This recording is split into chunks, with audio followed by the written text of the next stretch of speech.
Welcome to the DorkLair Collecting live stream. Today we've got a very special episode. As we've done the last few years, this is at least the third year in a row with these categories. We're going to do our favorite figures from 2023 in a bunch of different categories. Things like different scales, different price ranges, biggest disappointment, like all these different categories, right? And so we'll go through all that and we'll ask the audience to contribute, and it'll be a lot of fun. Today, we also got some gifts to open, a little carryover from last week where we had our Christmas episode, but we didn't have all our ducks in a row, so we're gonna do that today as well. And what's going on, guys?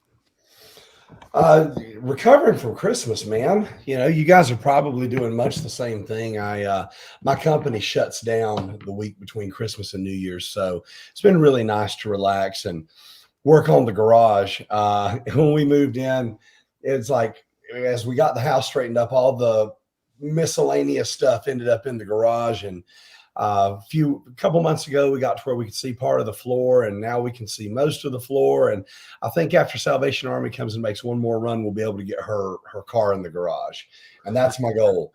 But we're just consolidating and throwing out, and there's so much stuff, and I'm having a real collector crisis here because probably 80% of my stuff in the garage is Mezco boxes, Figuarts boxes, Mondo boxes, all that kind of stuff.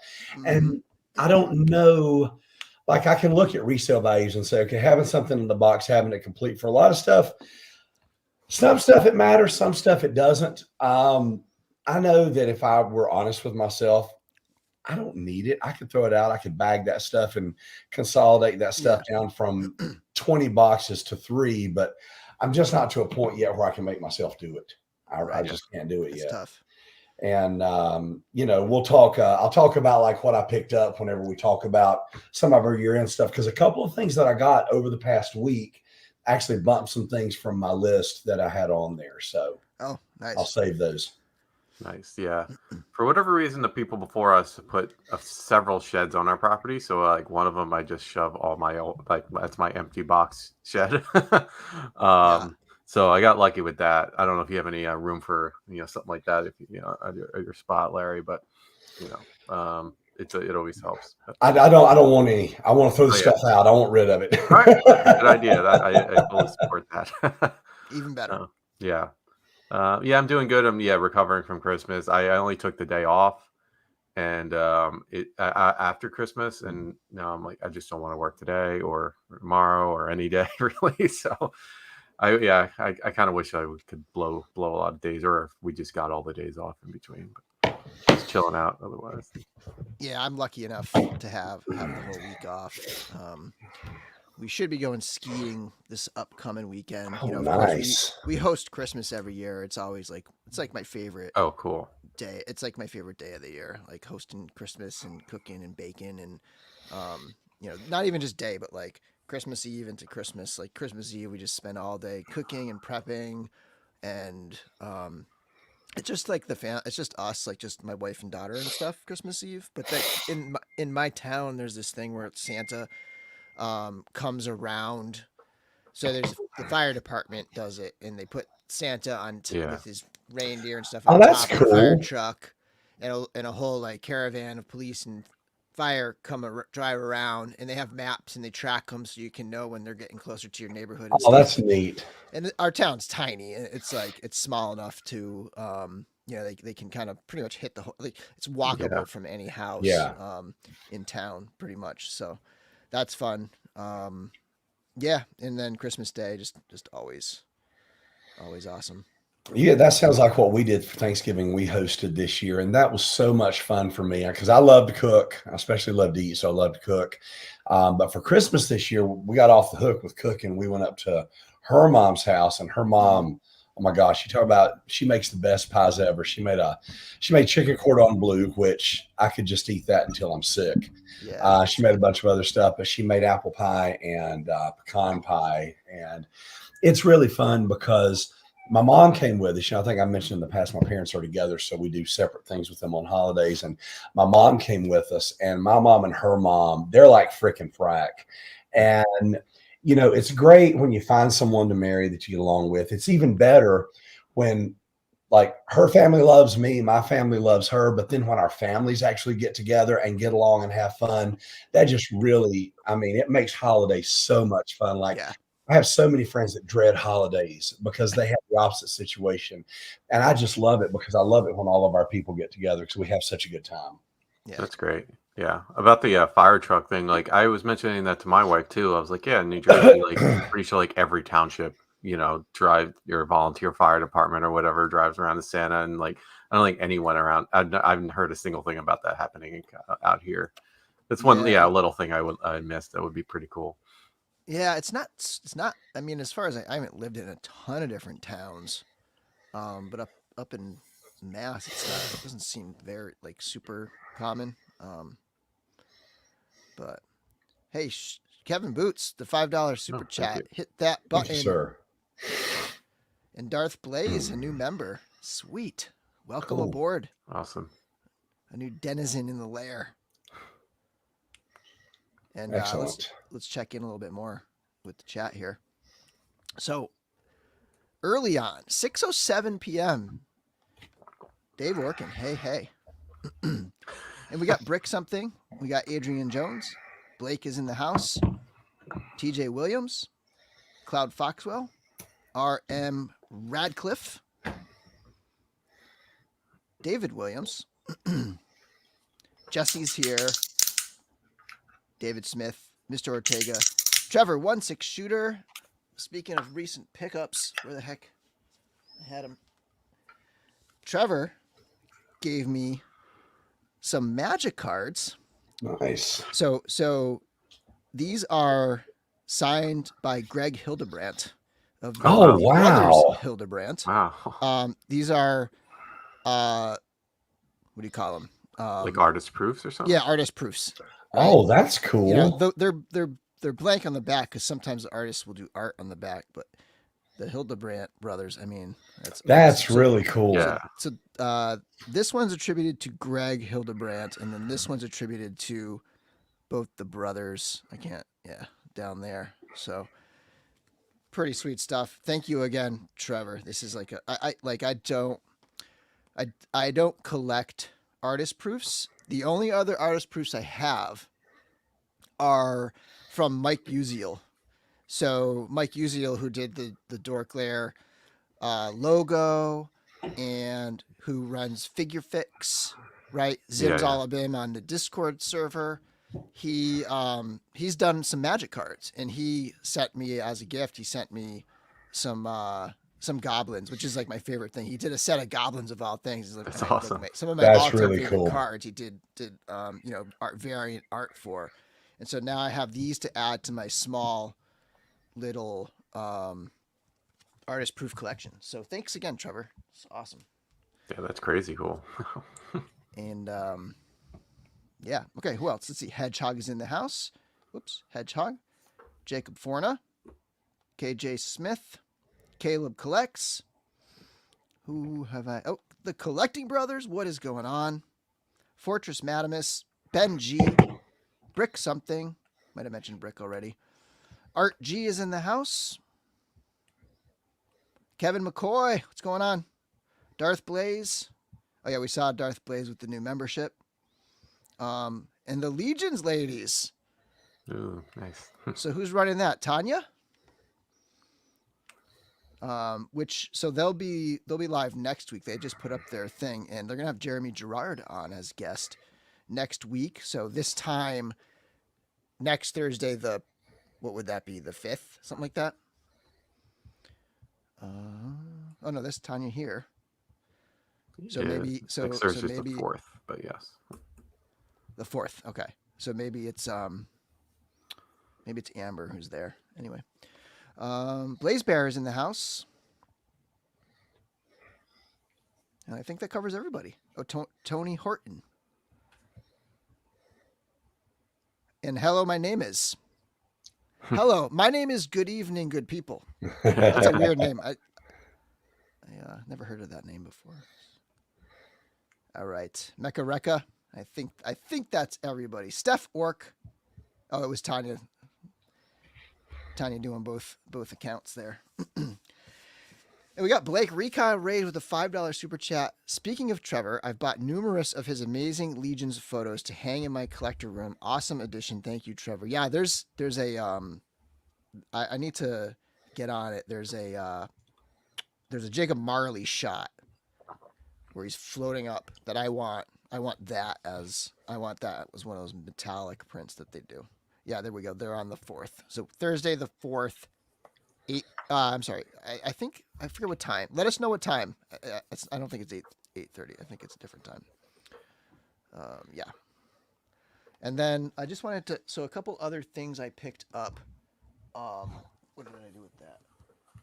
Oh, so this was a gift from my wife, and this connects to one of my kind of 7:30. Awesome. 7:30 for the Legions ladies. January 4th, 7:30 p.m. So one of my New Year's, I don't know if it's a resolution, but one of my goals is to just paint more frequently. So my wife got me this set of paints. I just said get me paints, and then so that's cool. She came on her own down to this room, and I use Vallejo, and so she looked at my paints that I have. And she tried to find a set that was just like a lot of colors that I don't have yet. Because I have like the fantasy colors, I think. And then this is the leather and metal colors. Ooh, so this is a very sweet addition to my paint collection. And then also, she took me shopping for hot sauce, which sounds so stupid, but I love it. So man, I've got a couple of mix those up.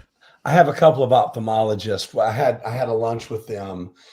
We had a bunch of managed care changes in South Carolina for our products, and they have a lot of glaucoma patients. So I had a lunch with them to go over the different Medicare changes and that kind of thing. And those guys, typically these lunches, you have your business stuff, and then you talk. You talk like regular people. Yeah. These guys are so into hot sauce. Like my manager was with me, who loves hot sauce. The last 20 minutes, it was like I wasn't even there. They just kept bringing out stuff. I mean, they would open this stuff, and I'm smelling it from 5 feet away, and my eyes are watering like, oh my gosh, yeah. Some of the stuff that they brought up, like they were just all going on about how wonderful it is. If you're a hot sauce guy, I didn't realize you were. I'll get you, because one of the things is from a local company, and he was talking about how the heat is measured, and this thing is like 2 or 3 times worse than the black potato chip or the black nacho. You know the one I'm talking about, right? I think so. Yeah. It comes like one black. Oh yes, yes. That I can't remember the brand.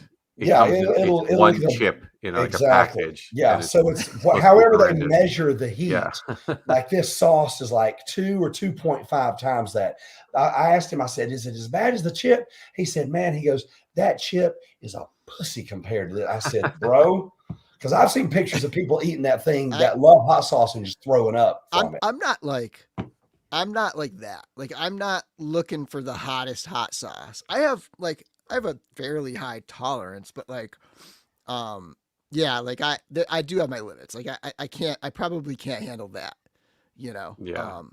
But so there's a chain called Pepper Palace, and there's one in Faneuil Hall area in Boston. And they have their X hot, they have their hot, and then their X hot. Mm-hmm. And I can handle their X hot. I don't I think some of these other crazy hot ones, I'll get the crazy hot stuff at the Mexican place in town. It's you got to ask for it, kind of hot. Yeah. But it's so flavorful that it's I can take the tiniest amount and spread it out and handle it. You know what I mean? It's not like I'm torching my face off, but yeah, I do have my limits, but I love trying all different kinds of flavors, Yeah, I'm a fan too, but it's just I don't go crazy either. If I do if I've gone there, when I used to go to Buffalo Wild Wings with my friends, we'd order one thing of the blazing, and I'd eat one. All right, this is ruined my mouth for 5 minutes, but I'm that's enough. I I had this crazy hot ramen at my work of all places. The students were running a ramen fundraiser. Like they did it at one event and then they kind of carried it over to, I think it was like parent teacher night, and it was like before parent teacher night. And they had this crazy, I don't know if anybody's heard of it. I don't know what the name is. I took a picture. I got to look it up later, but and it was just like I could handle it, but just over time, the oils and it just became this just almost unbearable experience by like about halfway through the bowl, and I actually couldn't finish it. And then I started getting worried because I was about to have parents coming in to talk, and I was like, am I gonna Oh, be right. like in a condition here to talk to parents? You might not. Yeah. Yeah. Satan's blood beef jerky. Guy at work makes beef jerky called Satan's blood. Never again will I have that. Wasn't fun going out. Ooh. Yeah, I imagine going in is bad enough. I'm guessing when it made its repeat appearance, you were questioning some life decisions. Yeah. Yeah, and this is right. This is me right here. If it's too hot, yeah, it just becomes like it covers everything else up with the heat, Well, the stuff that those doctors had, they were going on about the heat, but they said, but it's not just hot for hot's sake. They said it was really good as well. So Yeah, I don't I know. mean, it's cool to try like all the different flavors and things. Like I got one that was it has a sweetness because it was made with, so the acid was with a reduced red wine vinegar kind of thing, like, and so it just adds this complexity. Some of them will have different ingredients, then you have like sriracha type ones with like garlic bases and stuff, and yeah. Okay, let's move on. Why don't we open some gifts here All right. while we're talking about gifts? Sure. Right. All right, so you guys want to open mine first? Yeah, Chris, you go ahead. Okay. All right. So I got to tell you, the gifts I gave you were things that I got really into in 2023 and that I thought you guys would enjoy. So two of the biggest things that I got into in 2023 and I thought you guys would enjoy, and I kind of sent one over to Chris because of Chris' interests and one over to Larry because of Larry's interests. But Cool. I don't know if this is the wrapping or if this is just. no, it should be wrapped. Oh, okay. Should be wrapped. Yeah. It's Can you tell I have a 9-year-old daughter? Yeah. No, I thought you got this for me. You don't have to lie. That's yours. You don't have to lie. I rewrapped it from the gifts that I got. Oh, awesome. What is it? Sorry. So it's some cool. sorcery cards. So open the box. Oh, okay.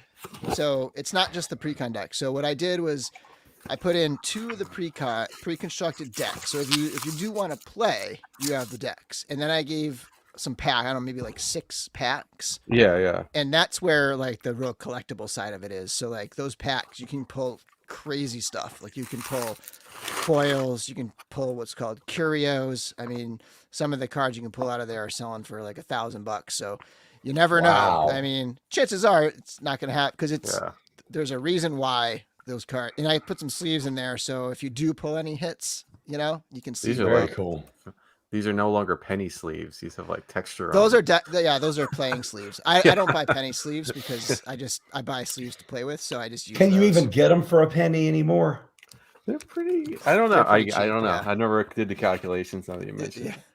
No, that's awesome. I didn't wind up getting anything, even though we spent so much time talking with it about on the show. But yeah, this is great. Thank you. Yeah, and when you're ready to crack some packs open, let me know and I'll tell you like the layout. Like it's like 3 uncommons and then you get the rare slot, I see.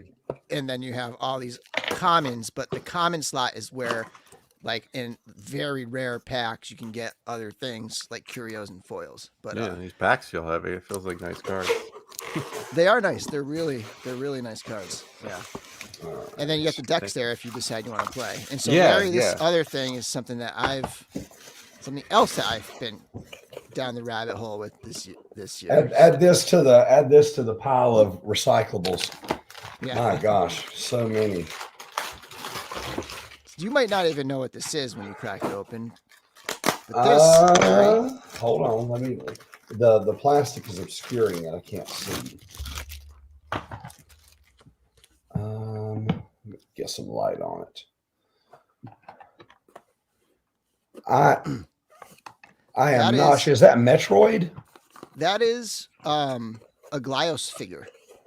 Glyos. I remember we talked about those. Yep. So that is something that I think I kind of wanted to send you both a Glyos figure but I didn't end up ordering two. I ordered only one of the extras. So Larry got the Glyos figure, but so this was designed by this specific one. This sculpt was sculpted by Four Horsemen, and then the company that made this one is Toy Pizza, and it's called the Goss Armor. And so you can heat it up, and then you can pop the parts off. And it's basically the thing with Glyos is that the all of the joints are made from the same peg. So every single limb and arm and piece on there, you can pop it off and swap it with any other limb and arm and piece or whatever. It's got a lot of flexibility for a little figure. It's got a lot of. This was the first one. This was the first one that had like pretty much like almost super articulation. Like it's got a lot of points of articulation. Yeah, it really does. Yeah. And it's okay. I'm playing with the articulation that the shoulders articulate a little differently than you'd think they do. Yeah, they're hinge and swivel. Yeah. Oh, that is really cool. I like that. Yeah. This is like something. First one's free. Kind of get you guys hooked. No, I dig that. I'm gonna have to look these up because that would look real. I have what is now a burgeoning Legends collection of third-party Transformers, and that would look really cool with those. It's about the same scale. Yep. I dig that. Thank you, dude. You're welcome. Awesome. Gift giving or enabling. Enabling is what it is. Yeah. You'll see that one of my choices, a couple of my choices on these winners goes back to years ago. Bill pointing Steph toward that Mondo Skeletor, and it's been downhill ever since. And this Caleb hits the nail on the head here, popping and swapping it. It really is like as different as they are from Legions. It's like the closest thing to that feel of like just that durable pop and swap, just easy fun. That is a very, for something that small and just playing with the articulation, it has a very durable feel to it. Yep. Yeah, the original Kevin Boots, the original plan with Mythic Legions was they were going to be 4-inch Glyos figures. About that. And then people liked the 2-up, like the large scale prototypes so much that they were like, all right, we'll do our own joints and we'll do it in 6-7-inch scale. But yeah. Nice. Yeah. All right, so what should we do next? Larry, should we open Chris's? Yeah, we can open Chris's. All right, here we go. We'll open mine last since they arrived last. Right, for those of you who are just joining,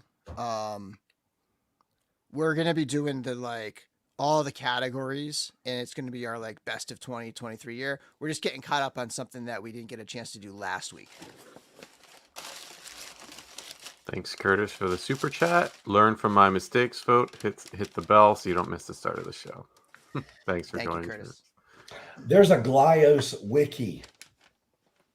Oh, there's a whole bunch of Yeah, wow. See, now I can dig into it and figure it out. So yeah, I both got you. There were supposed to be two things for you, Larry, too. But the small thing for Bill is also it's the same thing you were supposed to get. So if I can wrangle another one, I'll put it together. So I guess you both open the big ones or whatever we want to do. Go ahead, you go first, Bill. So we got our it's a major award. Yes. So my brother and I watch that every year. That's our tradition. And we were not together this year. He's in Texas with his wife, and I'm of course here.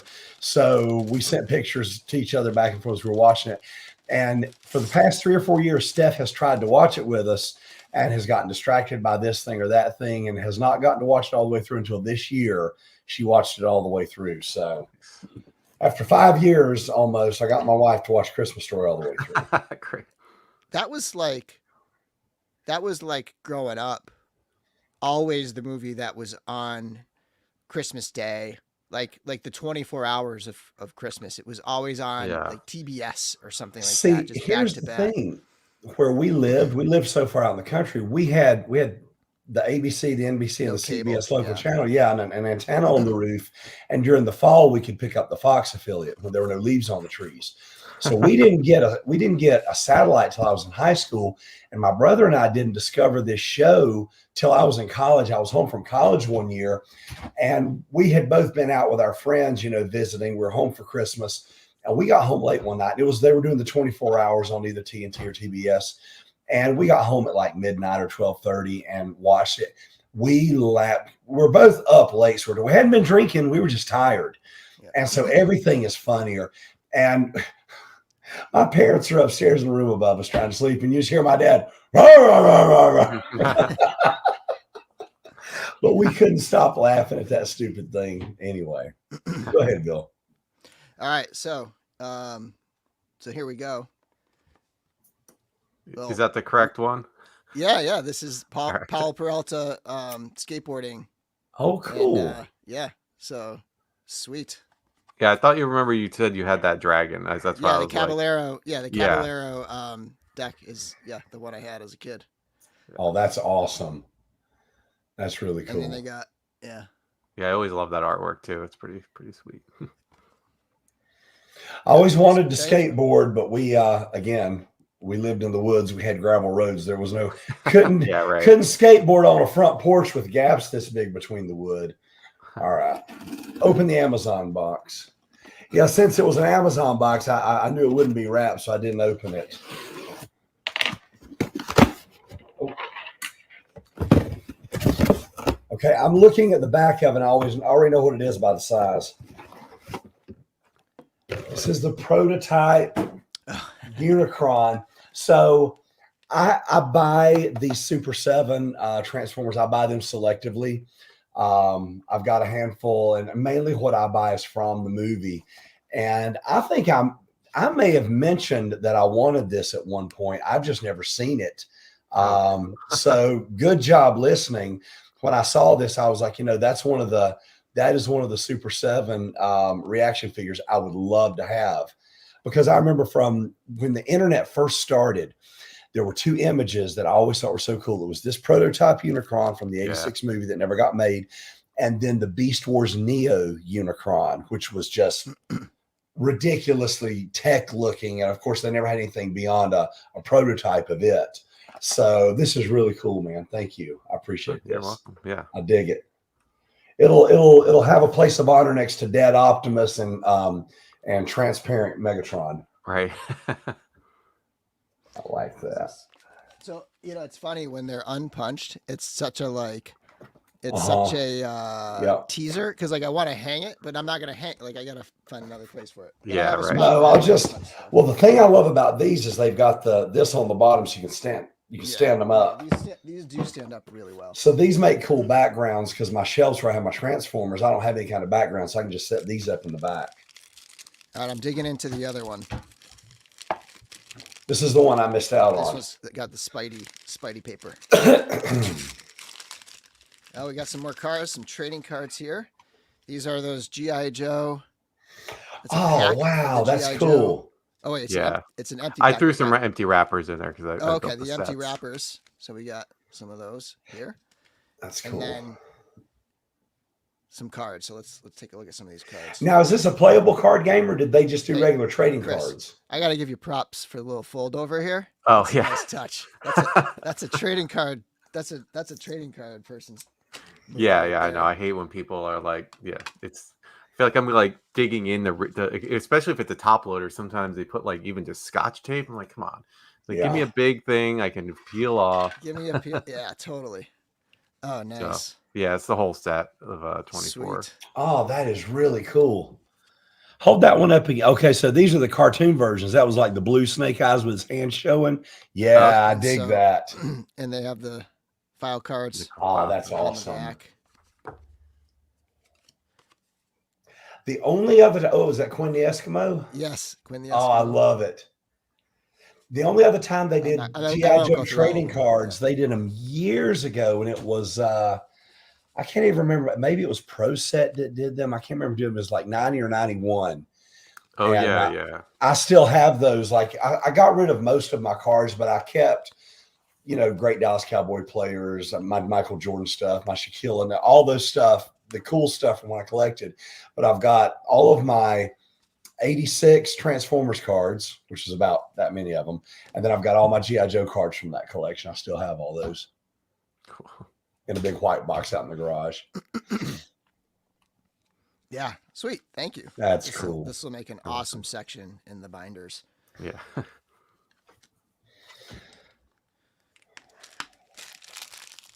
All right, so Larry's gifts Yeah. here. Okay. All right, so Chris, when you open that, you're hard to buy for. You're harder than Bill to buy for. Really? So I wanted to try to think of something that we collected in common and get something, because I knew that you like to do pictures and stuff, and something that I thought would go with help you doing pictures of, and you'll see when you open it, you'll understand what my thought process was. All right. Let's see. Is it wrapped or? No, it's just in the box. I see. It's in the box. They fit in the box exactly. All right, so I haven't opened it yet. I got my hand in the bag here. All right. There you go for it. No, let Chris go. Okay, we got All a right, bat, Chris. alley viper, and a bat. Those are my two favorite troop builders from the last couple of years, and I thought it would look cool with your HISS display that I'm still trying to build. Yeah, totally. No, I like it. I didn't have any of the vipers and stuff. I didn't think you had any of those either. Yeah, it's pretty loaded. Cool. Yeah, those are great figures. Now, oh, nice. So I kind of had a price range in mind, and These I go packs to are the not store. cheap. No, they're not. These I packs went are to not the cheap. store. Well, first I was trying to find this sorcery thing, and I talked to the dude. It was the same place I got your stuff from last year. They're very knowledgeable. They have game nights, the whole thing. And I'm trying to talk to him about a sorcery thing. He looked at me like I had two heads. He had no idea what I was talking about. So I said, well, I know he likes magic stuff. I said, show me something that he probably would not get for himself. He goes, oh, right over here. And I see the box, and I see this price, and I think, oh, that's the price for a box of them. That's cool. I was like, I'll take this. He said, let's make sure you understand what you're getting. He said, that's per pack. And I said, oh. I said, now, let me back up and say I spent thousands of dollars on molded pieces of plastic action figures. So I'm not asking this with any kind of attitude. I said, please tell me what makes it worth that. And he was like, it's very rare cards. They're like stuff in there that you can't get anywhere else. So I can tell you what's in these packs. Well, so remember the one ring? Yeah. Remember the one of one ring? That's one of the things he mentioned. This was the pack. This was the kind of product that you had to buy to pull it. So the guy up in Canada who pulled it and sold his card to Post Malone, these were the packs. There are other serialized cards. There are other, like, out of 100, out of 500. Like, there's other serialized cards. There's crazy foils and different treatments and stuff like that. So that's why these packs are so expensive. Magic has kind of gone to more of a split where, like, the rare cards and the cards that used to, like, the game cards that used to be worth money just because, people played so much with them, they're not worth as much anymore. And they've kind of put it more into, like, these collectible side of things, which, a lot of people really like. But yeah, I'm not going to open this now because. No, but if there is anything cool in there, I want you to be sure to tell us. Oh yeah. Because once he explained it, once he explained it to me, it reminded me of about the time I was getting out of collecting. They would have, a $30 pack. And this was in the early 2000s, mid 2000s. They had like a $30 pack of cards that was one card. And I remember I don't even remember which companies did. I was out of it at that point. My brother was still buying them. And he bought one of these $20 or $30 one card packs. And he had, there was a autographed Jordan jersey piece in there. And he sold it for like over $1,000. It was something stupid. So. I bought one or two of the Star Wars masterpieces ones. I think I bought like one. I think I had won one in a giveaway, and then I liked it so much that I bought another one. They were like $80 a pack, but there was really cool things in there. There's like sketch cards. They're like crazy thick card stock too. They Hmm. get these. They're interesting. Um, so yeah, I mean, trading cards is totally another beast, but Every it's time I walk so into much that fun. store, so it's a little comic store in the town where we live before we moved, and it's called Parker Banner Kent Wayne, something like that is the name of the place, and it's comics and that kind of stuff. And every time I walk in there and I see all the different card stuff, I was like, oh my gosh, I could fall into this so easy. Not just either with sports cards or that stuff, just because it's so addictive getting into it. And I remember collecting baseball cards. I didn't need a checklist. I knew who I was missing. Every year, the top set had 792 cards, and I could tell you which ones I was missing from my wax packs. It was stupid, but That's anyway, I've gone crazy with sorcery. Like yeah, Alpha, remember over the summer, Alpha hit. I only had 2 boxes of that, and that was it. It was Kickstarter, and it Yeah. was done. There's no more. Like you can buy them on the aftermarket, but for like $1,000 or whatever. But beta is like out there. Like you can go and order beta, like the packs I gave you. Like you can order boxes of beta for the retail price right now. I've uh, gone through 10 boxes. So I've gone through 36. I've gone through 360 packs Nice. of of sorcery, and I've pulled some crazy good stuff. I was going to And say, has the investment? Have you broken even on what you spent on it? I haven't sold everything to like if I sold everything, I would absolutely break even. Sure. But I sold one card for $350, so that paid for over 2 boxes right Wow. there. And then I sold a couple other things. But like it's the set is so big Yeah. that even with 10 boxes, I have 2 left, and I might order some more if I crack into these next 2. But even with 10 boxes, I still have like quite a ways to go to complete the set, Wasn't which it like is 400 or something? I'm yeah, trying to it's remember exactly. 403, 402 or 403. I forget the Wow. number. Yeah, Wow. that's a huge It's set. it's a Yeah. huge set. It's That's crazy. And monstrous. some Yeah. people are collecting the foils, which the foils are Yeah. only like one in I forget what it is, 1 in 4, 1 in 5 packs or something like that. So like those are even hard to pull, especially like unique or the rarest foils. But Wow. yeah, um, Let me excuse myself for just a second. I'll be right yep. back. Yeah, with Let's that check in with the. I'm sorry, yeah, go. Go ahead. No, I was gonna say with that recent garbage pail kid set, I'm in Facebook groups for that, and there's some people who are like every pack you get like a green card. That's like the one parallel, and then Mhm. anything else is extra. And there someone is putting together like base green, was it yellow, black? Like he's putting together every parallel and even like the autograph Yep. parallels, which are like down to Oh wow. 50, I think. Yeah. Um, and that's a lot of hunting for cards. Yeah. That's a lot of hunting. Yeah. Yep.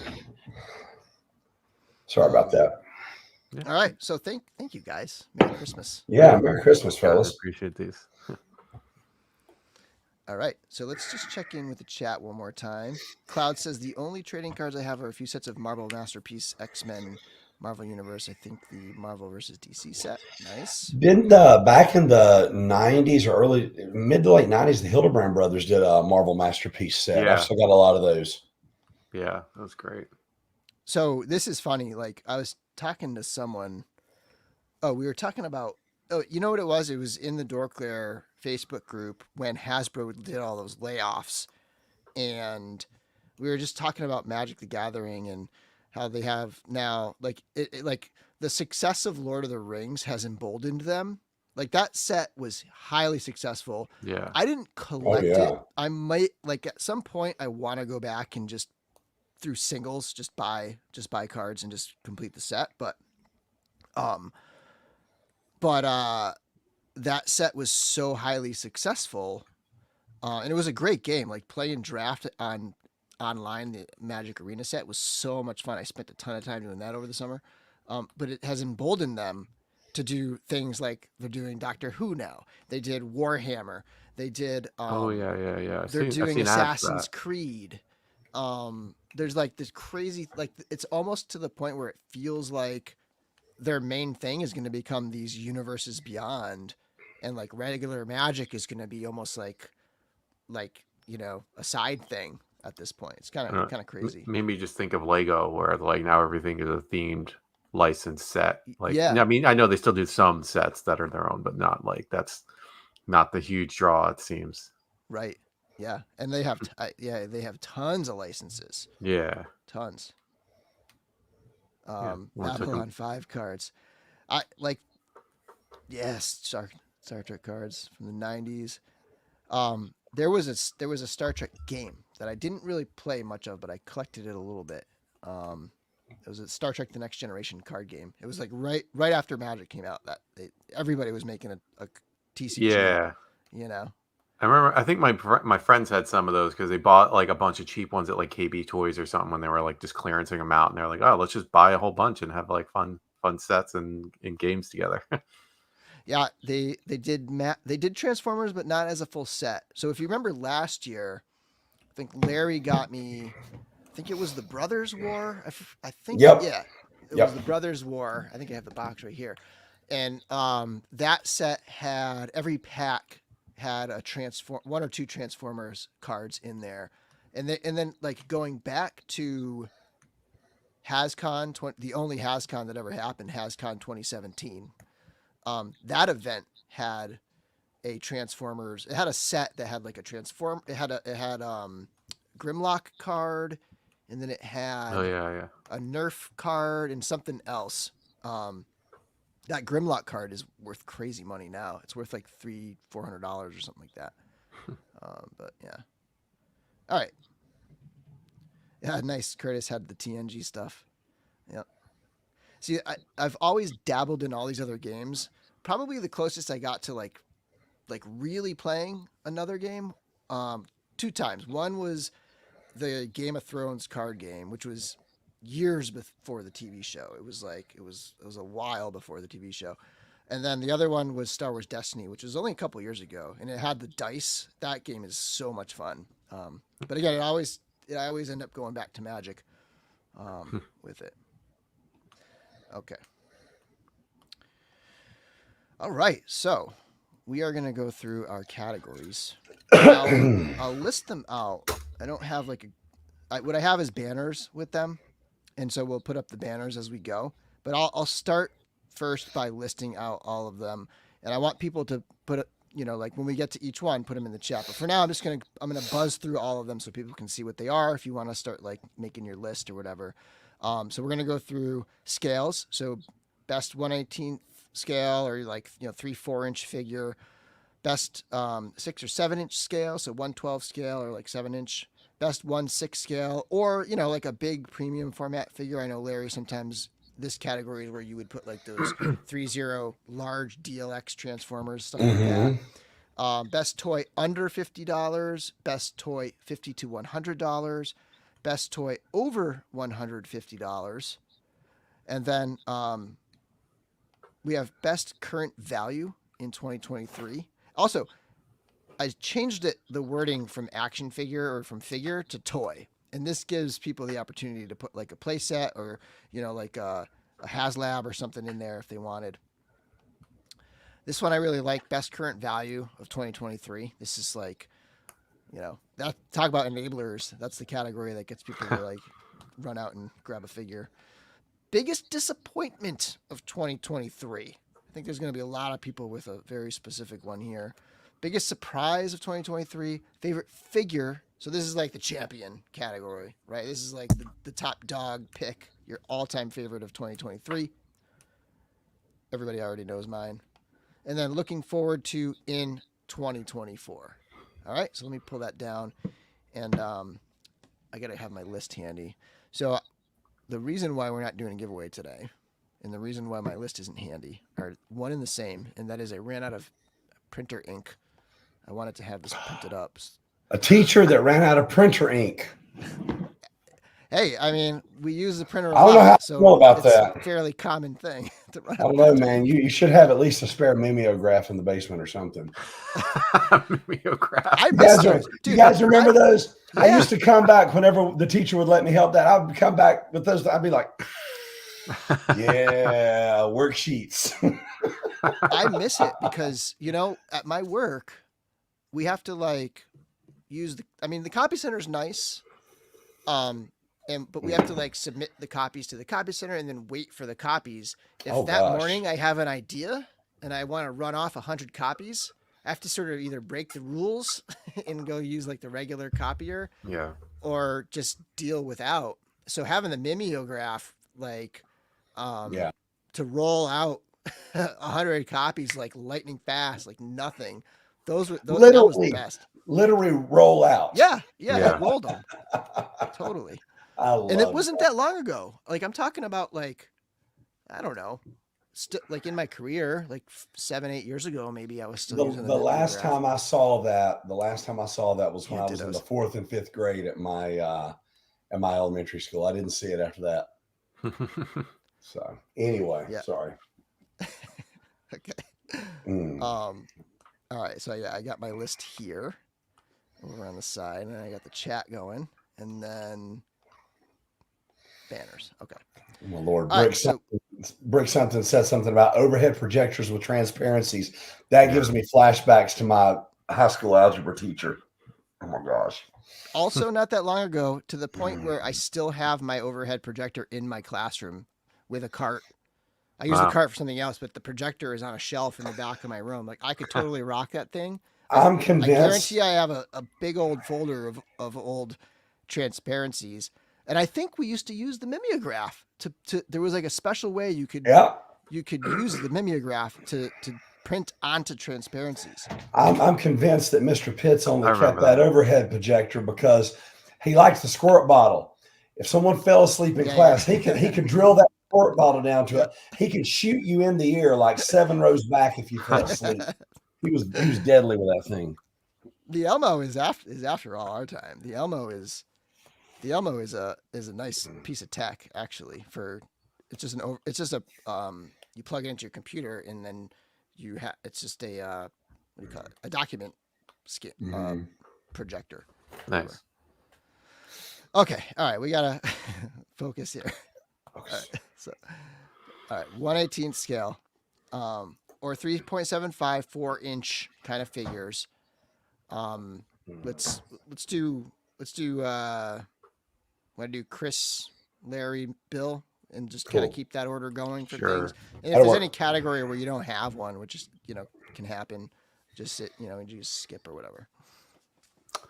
Yeah, for this, it was. I honestly was trying to remember if I had gotten. I mean, most of these I would typically go Star Wars, but I was like, I don't remember the last time I got like a 3 3/4 Star Wars figure. It's been quite a while. So I went with the Super 7 Shogun Rodan figure. It's in their mini Shogun Warriors style card backs and everything, and they did another one though with that was a box for San Diego Comic-Con. So yeah, a huge fan of Godzilla, Kaiju, and all that. So I thought it was a really neat figure. I never had a Shogun Godzilla, but my cousin did when I was a kid. So that was something I was like. I never even seen the Rodan though in person, so that's pretty cool. Thanks. And Larry? Mine was very easy. Mine was the Vintage Collection Return of the Jedi Darth Vader. That one was just awesome with the removable helmet and the mask and the hand. And the other one, I liked the Dark Times Darth Vader, the one that came with the Obi-Wan. Yep. Those were both fantastic, but because of the additional accessories and the simple fact that his mask actually stayed on his face correctly, unlike the Black Series Return of the Jedi Vader, that's I had to go with that one.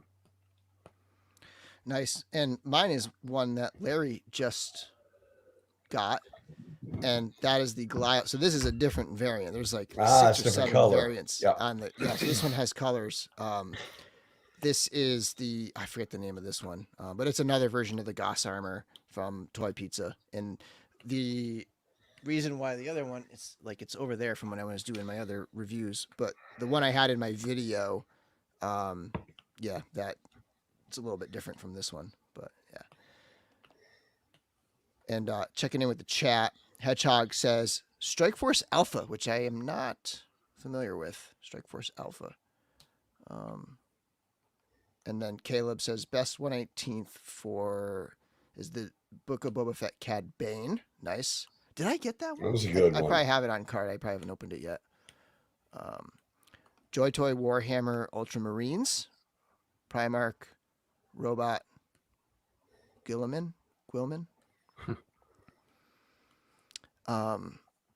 Let's see, 3.75 brick. Delta 17. Admittedly, they're not out yet, but I got a sneak peek, and I'm profoundly biased and repping for friends. Nice. So is that the same thing that? Wait, what did he said? What did Hedgehog say? Strike Force out. Okay, no, something else. Okay, Superpowers Batman. That was a good one too. Yeah, I like that one. And and so Brick something is saying spoilers as I prep to record my top 15 for my channel, but one of those is my number 1 too. Fantastic figure, nice. And Blaze agrees there with the. Oh no, that's Darth Revan. Sorry. So Vintage Collection Darth Revan. Also, I got that one. I have not opened that up yet. I got a couple. Like I got Thrawn. I haven't opened them. There's a few that I haven't opened up that just came in recently.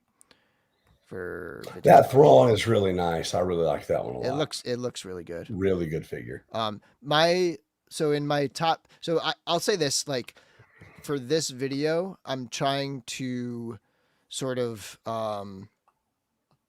like change it up a little bit and share a few other things than what I had in my other videos, just so it's not stale, you know. So there might be some things that are a little bit higher for me, but yeah, I had for Vintage Collection, one of the ones I had on my list was that Velsurtha, not just because it's an awesome figure, which it is, it's a great figure, but also just like there's just not enough Andor stuff, you know, and it's such a good show, and that's such an awesome character, Velsurtha. So, okay, so let's pull that one down. Okay, next up we got the 6 or 7 inch scale. Chris, you want to kick us off with this one? Sure. I went with the SH Figure Arts Indiana Jones for this category. There's a lot. Obviously, there's a billion things to pick from, but yeah, just thought it was a terrific figure. Sculpts are great. Can't really beat like a smiling Harrison Ford sculpt that actually is good. So yeah, I like that one a lot. Yeah, anyone that gets the Harrison Ford face right, automatically gets kudos in my book. Yeah. Where do you go? So mine was, I almost picked that one. I was able to push that into another category. So my top 6 or 7 inch is I actually just got it yesterday, the Mezco Gotham by Gaslight Batman for a number of reasons. Oh yeah. Paid for it at the beginning of November. It finally came. Now, when will Dr. Doom get here? But not just because it's such a great figure, and I love the Mezco Batmans, but everything from this, the wired cloak, the chain, the details in the outfit, the two head. You've got Bruce Wayne. You've got a mutton chop Bruce Wayne head. You've got a different bat head. You've got tons of hands, tons of accessories. But in addition to that, you know, I kind of include this with that Victorian vigilante accessory pack with the bandolier and the blunderbuss and all these other things, because for whatever reason, they were going through that time where they couldn't package guns with their figures. So they did that. And I absolutely love this figure. I got it yesterday. I opened it today and I was like, okay, I know if this doesn't just crap the bed, it's going to be my top 6 or 7 inch. And it absolutely is. I love it. If Dr. Doom had come, I might be really having a hard time deciding between those two, but since he's not in my hands yet, I got to go with Gotham by Gaslight. Did you order Dr. Doom from Mezco? Yeah. Or you did? Okay. Yeah. They charged me. It was weird. They charged me for Batman, then Roadblock, then Dr. Doom. I got Roadblock like 3 days after it charged. I got Batman almost 2 months after it charged, and who knows when Doom's coming. It says processing. Yeah. Mine will be here tomorrow because I ordered mine from One Stop Toy Shop, my Dr. Doom. Yeah. And so I think that's scheduled to be here tomorrow. I don't know if I'm going to do a review though. But yeah, I'm eager to crack it open and see, because I like just seeing it in hand, even like the really good pictures. It still looks a little weird to me. Like it looks like such a thick torso. I don't know. Like the proportions seem very weird to me. So we'll see how it looks in hand. Usually those proportions are a little better when you have it in hand than in phone. And that was my experience. I kind of thought the same thing, and that's why I wanted to wait until I had it in hand. My honorable mention in that was that the Batman from the JLA Mezco three pack. Mezco just keeps doing everything right. I mean, I know I don't buy nearly as much of it as you guys do, and that Mask of the Red Death was awesome. The Solomon Kane was awesome. It was hard trying to narrow it down to which one I like the best. Yeah, it's a really, really hard category. It is. It really is. I was gonna say, I think Doom is my last outstanding order with Mezco. So hopefully that comes in soon. Yeah. And then I'm gonna ask him for all my points, and then just order a couple free things, I guess. That's what I just did. So, well, I do still have Indiana Jones. Yeah. That's my last pre-order is Indiana Jones. But I still have. Once I got all my points back, I had to ask him for points. Did we talk about this? On we already. Yeah, we did. And I got all my points, and I was right at $100, and I just waited for the next thing, which was yesterday, or was that today or yesterday? The Power Ranger, which I don't even care for or want, but I just ordered it, and I'm just gonna sell it or trade it or something like that, just so that I could use those points and kind of be done with it and not worry about it anymore. So I've still got several things. I think the Duke is the only thing I have from Mezco, because Storm Shadow and Firefly, and no Duke and Snake Eyes, because Storm Shadow and Firefly I have on pre-order somewhere else. It just takes Mezco forever to get anything to me, and I would just assume order from Big Bad, get it sooner, and put it with a pile of loot and pay $7 to have 30 pounds of toys shipped to me. Yeah. That's basically what I'm doing going forward is order from Entertainment Earth or Big Bad Toy Store or something like that. That's why I didn't put it into Duke, because then it would just be this another one just waiting. So so the only one I'm gonna have to wait for that'll just be that kind of thing is that Indiana Jones figure. Okay, my 6-inch. I know I said I was gonna change it up. This is a slight change up from my other video. Very high on my list of best figures of 2023, and that is an Animal Warriors of the Kingdom figure. This is Tiberius. I had the Chunari Legionary, sort of like the army builder guy on there, but this one is equally good. It's got these metallic upper legs, and this line. This is not just saying I love this specific figure, but a shout out to just that whole line, the Animal Warriors stuff. These figures are so much fun to play around with. This is the hand candy category of my top 10. This was just number one in the hand candy. Just absolutely fun to just sit on a couch and just have it in hand and just be playing with it, articulating, posing, messing around with. Just killer line. I know a lot of people are very hyped up about this line. They just killed it in 2023. Yeah, they're pretty good. I only opened a couple, and I opened the big Thane. They're gorilla. Yeah, it's pretty fun and has a good shelf presence. Yeah. That was the one thing I didn't like. I got that Tanger figure. From PowerCon, and I actually really didn't like it very much. It just didn't move well for me. I don't know. It just didn't do it for me. The way I know these do. It's kind of night and day versus the other. It's this is a big chunky guy, and then these other guys can do splits and kick their foot behind their head. It is very this is kind of a dichotomy there with the line. we got people arguing about if Andor is boring and more interesting. I will agree that it's not the most exciting show for action figures. That is totally understandable. It's definitely not an exciting show, but it didn't make me want to run headlong into moving traffic like Ahsoka, and it didn't turn one of the heroes of the trilogy. It didn't turn one of the heroes of the trilogy into a blithering idiot that has to blast a gate that he could have walked around if he had moved 3 yards to the right. So there's nothing defensible about anything that has been done in Star Wars since Disney bought it that didn't involve the Rogue One characters. My opinion. The thing with Andor is I didn't like it was fine on my first watch through. I enjoyed it, but like it wasn't until my second watch through where I really sat with it and watched it like with wide eyes and just like sat and really focused and paid attention to just all the crazy details. There's so many little things going on, these subtle little things. It's just like very rewarding to watch it with that kind of like just looking for stuff and just like honestly the character development and all of that is incredible. But yeah, I mean there are definitely a lot of people. Whereas Curtis somewhere here.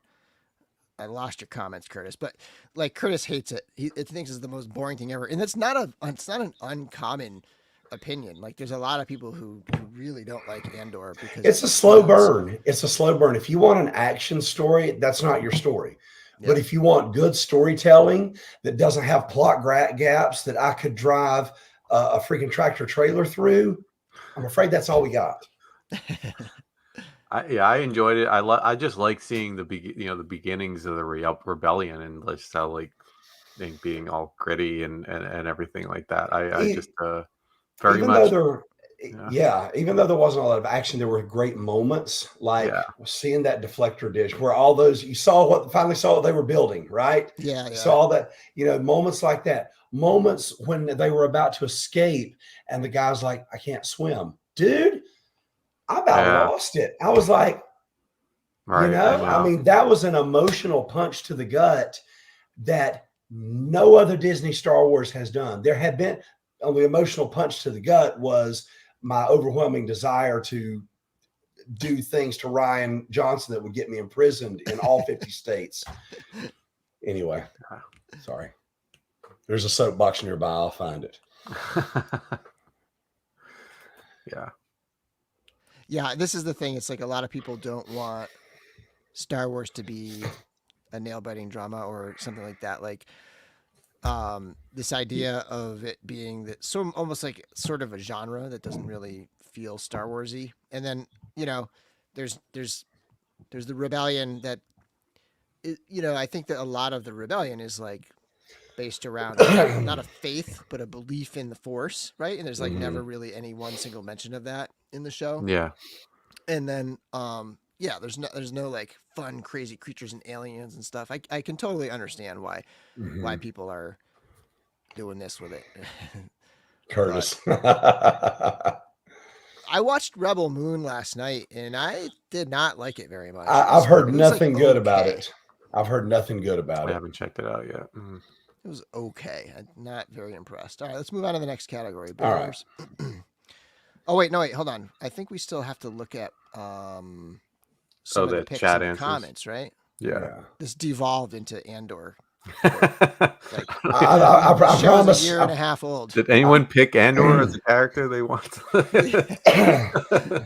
No more outbursts from me, I promise. NECA Prey Feral Predator. I've heard a lot of good things about that figure. A lot of people like that one. I like the movie a lot. I didn't get the figure. I still haven't seen that, but I've heard a lot of good about it. Yeah, it's good. It's a good movie. More love for Animal Warriors. More love. Let's see. Slog has to be a favorite. Red Sonja was pretty good, but not the best. Mezco. Oh, these are the ones he has on pre-order or whatever. The gorilla is Rick's favorite. And the opposite there. And, Super 7 / or Mafex number 185 comic Spidey are figures I've wanted since I started. Which one is the 185 comic Spidey? Is that? It's more. They recolored him, and I think they made the webs darker. Oh, okay. And he's like more like not like shiny blue. I think if I remember right. Yeah. Okay. I actually wanted Ultimate Slash. I might have been picking for this category, but I couldn't tell when it came out. I know I got it last year, but I wasn't sure if it came out in 2022. But yeah, I love that figure. It's really, I mean, it's what that line is, just making big great figures of the Playmates. At least that's what the line used to be. They can't really do that anymore. But yeah, it's a terrific update to that Playmates figure. Right. I think that's it. Now it's all. I'm down to all the Andor talk. Okay. All right. Banners, 6 scale or big premium figure, Chris. I had a couple. So basically, I was choosing between two Jokers. I had the Mars Toys, which is a third party. They did a Joker for 1966 Batman Oh, TV that's right. I show. remember. Yeah. I think I showed that even when I You first got did. that Yes. in. Yep. And then the other one's the in art Joker. They're kind of like perfect figures, more or less. So that they're. I was thinking, I mean, I know we got a couple good Luke figures, but I've gotten some Luke figures in the past. That's why they didn't wow me as much as like Right. just because Yeah. I haven't had anything like that before. Um, and the other honorable mention I think is the Back to the Future 3 Doc. I don't think he's got the perfect sculpt, but like that, just the amount of soft goods and the clothing, and he's got the rifle and he's got everything on it. Like there's a lot of great details on that figure that I love. So I know I just mentioned a bunch of them, but that's they're just the things I was rambling on about. For me, it was very easy because one, I didn't get a lot of 6 scale stuff this year, but the one thing that I did get, I got the Mondo Timed Edition He-Man, and I got the Mondo Timed Edition He-Man, and I got the Mondo Timed Edition Costume. He-Man. All three were Yes, That's setups. terrific. dude. This right here tells why. You can make, battle armor, thunder punch. You can make the traditional He-Man, and they're all freaking awesome. The faces on these things, and I didn't have the torso issue with any of them that some of the folks had. So just fantastic sculpts. These things are far and away better than the 1.0, but you can see, very nice heroic sculpt there. The angry sculpt, really, really nice. And then the way that they sized up all of these accessories, from the transparent sword, they've got the blasting caps that would go in the back of the thunder punch Oh, thing. that's awesome. Yeah, and if you wanted to put the sword in here, he's got the translucent flame for the fist. So I really, really think that Mondo knocked it out of the park. And my Skeletor Timed Edition, which comes with battle armor, terror claws, and regular, that's shipping. I only got 2 of those because I was going to do the regular one and the battle armor. I didn't feel like I needed the terror claws, but absolutely fantastic figures. Again, a rabbit hole that Bill sent me down a couple of years ago, and I'm happy to say that I'm still digging. So love these figures. I remember when you Nice. told us you bought a few of them. You're like, yeah, I'm going to sell these other ones. You keep Yeah, pulling them out. that lasted until I opened it, and I was like, that's just not going to happen. Plus, I saw that people were just breaking even on selling them. They weren't really making Oh, what you would okay. expect. So I was like, you know what, screw it, I'm keeping them. Yeah. I like them. All right, is that my turn for 6 scale? Yeah, you're up. All right. So here's my Ooh, nice. here's Oh, my nice. favorite. There were a couple this year, and I thought Cisco was this year, but it was December of last year. But this still would have beaten Cisco out. But this is the Exo 6 scale Quark from Star Trek Deep Space Nine, and it's just awesome. It's so good, and he comes with all different like latinum accessories, and he has the what do you call it? The Ferengi. God, I'm drawing a blank right now. The Rules of Acquisition book. It's like his big book with pages and stuff. And then what else does he have? He has like a quill pen, and he's got like really neat, fun accessories with him, and like he just got a beautiful cloth goods going on here. So really sweet figure. I remember when like that line was first kind of starting, and I'm drawing a blank on the guy. Yeah, when he was like teasing like a million figures, and he was going on about how hard it was to create the pattern for that jacket because they had to like look at like a million screenshots just to see what it was exactly. And there's awesome. a lot of possibilities too. Like he's a stylish dude, and he wears a lot of different clothes throughout that entire show. But I feel like they picked a really good Yeah, outfit for him. It just kind of has that quintessential Quark look. that's awesome. The actor for Quark was at Fanboy Expo here in Knoxville, Tennessee. Armin Shimmerman, who was also on Seinfeld. It was the golf episode, if you remember that one. Let's see here. Okay, 1/6 Cloud. My favorite 1/6 figure this year was the Final Fantasy VII Play Arts Kai Aerith dress version. The detail's absolutely amazing. She's beautiful.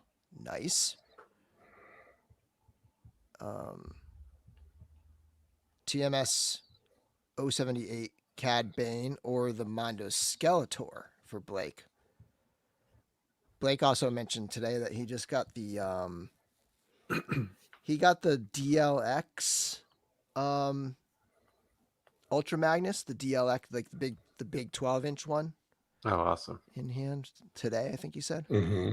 And then Trevor's got the Mars Batman 66 Joker. Oh, he's just concurring with Chris there. Yeah, it comes with so much stuff. The 1/6 Mondo Jubilee. Oh, that's cool. I didn't realize it came out. I hadn't paid attention to that line as much. Yeah. Caleb is also down with the Cad Bane over here. Spoiler: this is also my favorite figure overall for 2023. Nice. I like slowed way down on Hot Toys. A bunch came in this year where I was like, you know what? I think I'm just gonna turn these back out and sell them, and it just became like overwhelming. Like it's almost like just time to like get them out and pose them. And yeah, I like, know. Sometimes I just don't have the time for them, so I've dialed way back on Hot Toys. And then so this is an interesting pick. So big premium that Void Cadet, even though it's 12 scale, like that would count, I would say too, as like that big giant premium kind of thing. In art Gandalf has to be in my top 2, maybe my number 1 for Trevor. And people were mentioning the Grey Wizard. This is back to 112 scale for a second here. Look it up on Instagram. Another random Hong Kong company that I feel like they just keep company. Like it's like they just keep redoing different company names just to like avoid any like anyone it's like tracking Toys around. House blah blah blah something or other. It's like this one was Wildcat or something like that, or Fire. I forget what it was. It looks good, but Trevor was saying it's just like the prototype looks like it's just a shrunken down in art Gandalf. And so, like, how's that really going to look in 12 scale? I want to get it, but if I do, I may just pre-order the non-rooted hair version and just kind of hope. Yeah, I don't think. I mean, the rooted hair. I mean, I don't have the in art, but I have the what do you call it? The Asmus one. It's like you have to sit there. You have to treat it, like do something to it, but it's much. I mean, even shrinking all that hair down to 112 is a whole lot to do. Right. I think that would be a little tenuous, especially for who knows who these people are. Like we don't know anything about this company. Yeah. Like I don't even know. I haven't. Record. Yeah, I mean, I know some established, 6 scale third parties, but I feel like it's even more random with the 12 scale stuff. Right, and I was going to say, you never know the scale either, if it's going to be 6 inches or 5.75 or whatever. Yeah, totally. And like I got that Nazgul that was about a year ago. It was so cheap and crappy that I am kind of hesitant, but at the same time, it's like 80 to 100 for this one, so it's not, for what it is, it's not too crazy. So it's not like the worst kind of gamble. And Curtis, the Mondo Battle Cat was great, but my favorite 1/6 scale figure this year was Mondo Trapjaw. Nice. I'm pretty sure that would have beaten He-Man for me had I gotten it, but I missed the window on that. I was on a work trip or something, and just I completely brain farted on it. So yeah, I missed out on that one. And the Mondo Battle Cat was great. I was gonna, when you were talking about the price ranges, I was gonna say if you had an over 250, that's the one right there. Oh yeah. Yep. And Blake says 3-0 killing it with the diecast Iron Mans and Transformers. I'm like, Yeah. and I very recently got the Mark 7 in, and I had waited on my video because the Mark 3 was so good. I knew the Mark 7 was just going to be absolutely lights out, and it did not disappoint. That thing is amazing. Um, it's, I know a lot of people just will completely write that whole line off because they're not really 112. They're like 7-inch plus, so Yeah. they don't fit in with anything. Hmm. But I man, I am like, those are almost like my new Hot Toys for me. Like those are my big premium, awesome They're awesome. And display pieces. I've got one DLX. I've got the Prime from the Bumblebee movie, but I've got most of the MDLX. And for that 7-inch scale, man, those things are unfreaking believable. So I can imagine how nice those Iron Mans are. Yeah. I'm gonna run to the bathroom if you want to have Larry start the next category. Yeah, I'll be okay. right back. Okay. So let's see. Best figure under $50. This one I'm cheating because it was bought at a discount and because I wanted it on the list. It's going on there. So this is the New Age H43EX, their Target Master Cyclonus. And let me make you blow me up. solo layout here. So as you know, I've never been a third party guy. Last year, Steph got me the Ymir, which is their Grimlock, and I absolutely fell in love with it. And this is kind of the easiest thing for her to buy for me because I don't collect these in Moss. She's not going to get something from the retail line or something from the Masterpiece line that I don't already have. But with these, I just sent her a bunch of links of ones that I would like. And this was the one that I wanted the most. And she knows me. But dude, guys, I'm telling you, like, I can see why these have become so popular. If I ever decide I want to downsize my collection and just do something where I can have representations of all of my favorite characters, but not take up a lot of space, the engineering in these things is unbelievable. I don't care if it's 5-inch scale. This is a masterpiece. This is absolutely a masterpiece transformer. Yes, oh snap, they do transform, and they are just as complex and engineering intensive as the proper masterpiece line is. The joints are nice and tight. There's die-cast metal in them. The engineering is so solid. These figures are unbelievable, and you can get them anywhere. If you find one on sale, you can get them for $30-$40, up to 60 or 70. The larger ones like your Omega Supreme or your Skyfire might be 130, 140. They even have the Constructicons that they all transform into the robots. You can build them, you can combine them. So they've got everything, and these things are absolutely just beautiful. So I think what I'm going to do is try to collect. I think the next thing I'll get is one of the Galvatrons to go with this. I'd like to get an Optimus Prime, but they're typically sold out, but they're always redoing Optimus Primes. The New Age one is called David, and they've got toy versions, they've got animated versions, they've got transparent versions, they've got a dead version.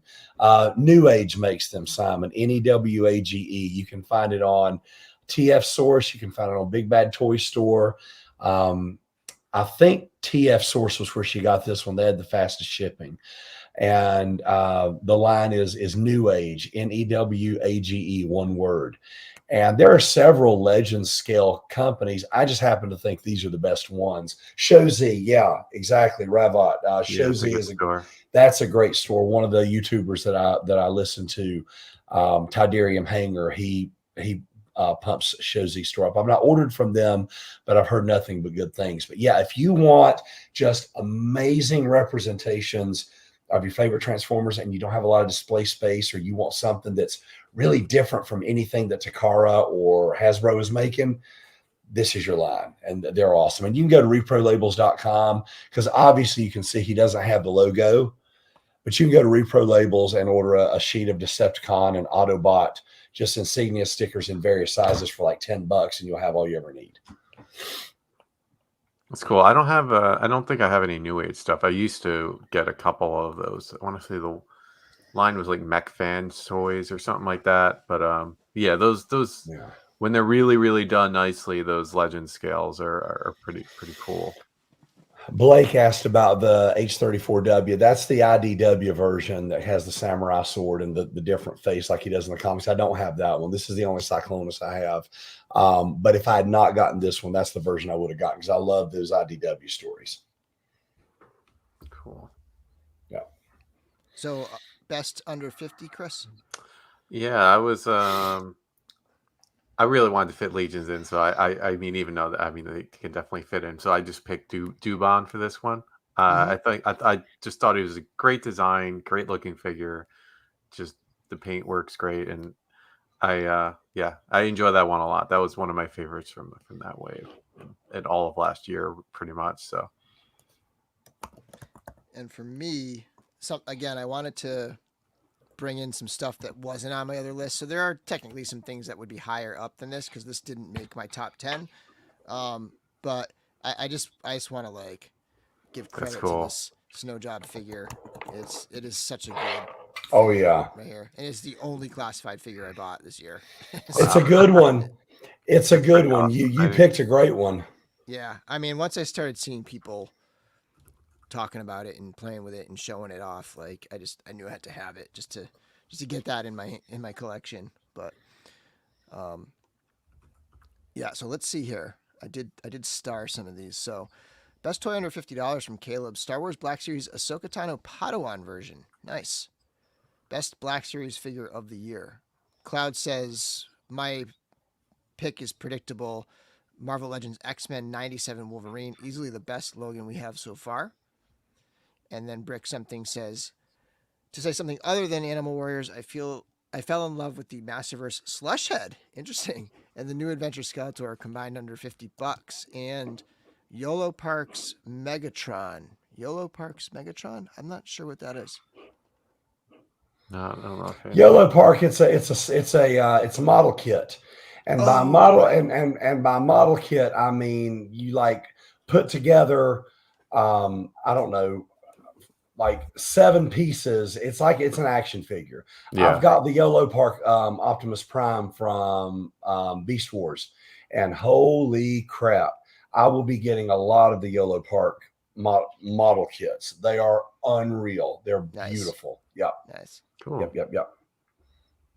And then we have Lee, Masterverse New Eternia Trapjaw, is my choice for best under 50. My Masterverse figure that made my list, no surprise here, was the New Eternia Buzz Off. That was on my top 10 list as well. Can I say something really quick? I can't type anything in the chat. Caleb collects 98. If you'll go to if you're at a Big Bad Toy Store and you'll search New Age Harry, Harry, you can pre-order their Prowl for $50. There you go. Cool. Ken Oxval for Blake. And Curtis, mine under $50, 9-4 Horseman, would go to the new McFarlane Wonder Woman. Nice. It's a good looking figure. It's an awesome looking figure. I haven't seen it in hand yet, but the pictures are great. Yeah, so this is one. So Ravit, the Ryu Jada toys, like this is a line. I might end up just picking up the their Mega Man figure. Looks really good. Just so I can get a Jada Toys figure in hand, because I just been hearing so many good things about these Street Fighter figures that and I feel like it's like a little bit of a gap in my 2023 that I didn't get to experience any of those. This is where like having local friends is fun, because like I wouldn't be collecting Street Fighter figures. Like somebody might have it and I could play around with it and see. But yeah, I think a lot of people are gonna have that line on their list. That I really want to get. I haven't gotten their Mega Man figures, but that's probably one of my like big things I want to get into in the next few months if I can. Just the fact that they're doing like the bosses and stuff like from the first couple games and stuff. That's really what they do. Nice. I know Cutman is at least one of them. The ones like from their first, I think it's from the very first Mega Man.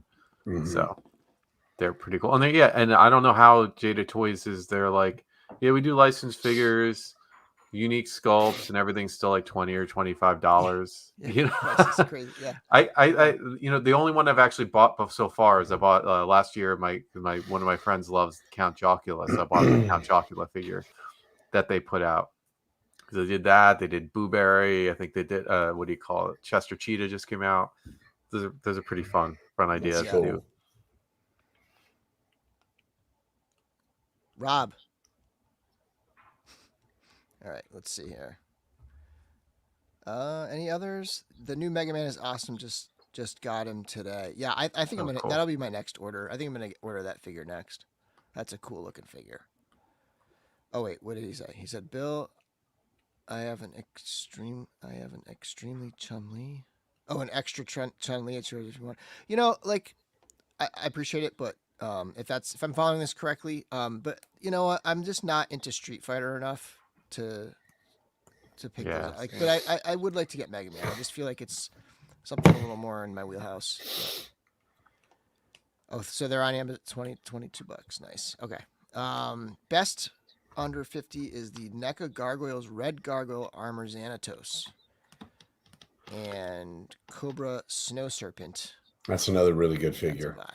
You can make 10 different versions of that with all the accessories they have. Nice.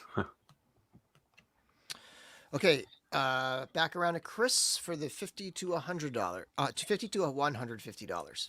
Yeah, there's like 100 different options here. Yeah. But I did open recently the Slog figure, and I really really love that whole design.